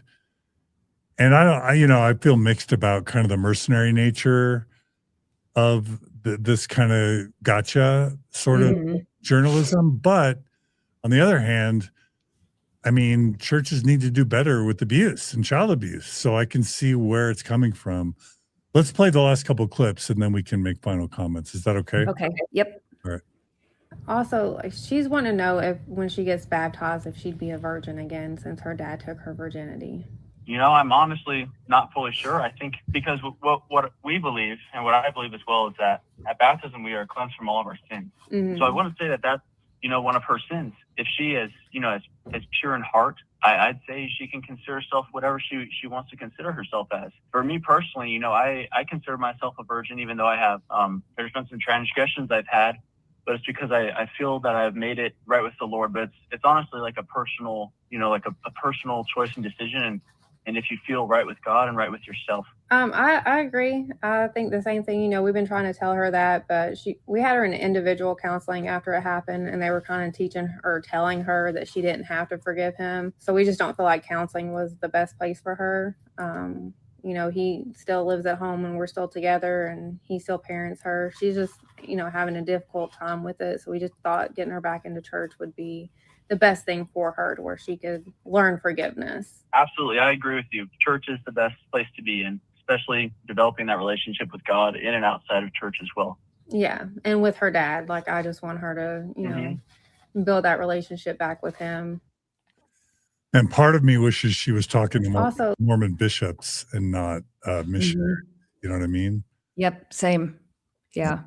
It just shows how unprepared these young missionaries are. They're out there interacting with people who are well into adulthood. And when I was coming out of Utah at 18 years old, I was not prepared for the world. Yeah. Yeah. All right, let's play the last clip. This is just shocking stuff. So there's temptation out there, and it comes in all shapes, sizes, and forms. And she just happened to tempt him, and he fell for that temptation. No, it's true. Satan works in so many different ways. It's so interesting. There's so many different things that are hard for different individuals. And I mean, he's been doing this for thousands of years. But I know that repentance is real. I know that Jesus is real. I know that through his atonement, we can be healed and cleansed and changed. Exactly. And I know that can happen for you and your family. And I know that you guys are capable of forgiveness and love and happiness together, unified. And that's really what the gospel of Jesus Christ is. It's the gospel of joy and happiness. It reunites families together for all time and eternity in love. And it's something that is so powerful. And I know that you guys are capable of that, and it will come as you guys continue to work together. Absolutely. Now, is there anything else security-wise, like, we're going to have to do? Or, like, are we just free to come in and join everybody else and just be normal? I believe so. We can talk with a couple of our other missionary buddies and see, or one of our leaders. As of right now, I 100% believe that you are able to. Okay. Awesome. All right. Well, thank you. I appreciate it. Of course. Absolutely. I mean, just to name them, I mean, obviously the some of the big concerns are, number one, you know, he's the missionary's saying it's fine if he's a child abuser. He can come, he can be forgiven for his sins, he can get baptized. He says keep it on the quiet, which means potentially a child abuser could get baptized with no one really knowing it. And then he becomes in the midst of members and could hurt children later. The missionary saying he's a virgin, even though he's had sex, is weird because it just means words can mean anything these days. Is he a mandatory reporter when she tells him that the kid's been sexually abused by the parent? I don't even know the laws in that state. In general, what this video is really showing is just that missionaries aren't very well trained or prepared. And we know the bishops aren't either. What other conclusions do you draw from these clips, Megan? That was the crux of it, is just the idea that the church takes all of these young adults. I mean, they are technically adults at age 18, but they are so unprepared for the situations that they are put in, whether it's someone wanting to come to church as a registered sex offender, or putting them in areas across the world that aren't safe, or, you know, telling them they can't masturbate, and then, you know, they're in that prime part of their life where their sexual drive could be very high. And it just, all of these ways that the church does not prepare them to be 18-year-olds in the world, and then expects them to be out there for 18 months to 2 years, basically alone. I mean, they do see their mission president every now and again or whatever, but they're not prepared for what they are asked to do, for the situations that they're put in. Yeah. Yeah. Mormon missionaries and Mormon bishops aren't prepared. And I'll also say that I saw missionaries baptize drunk people.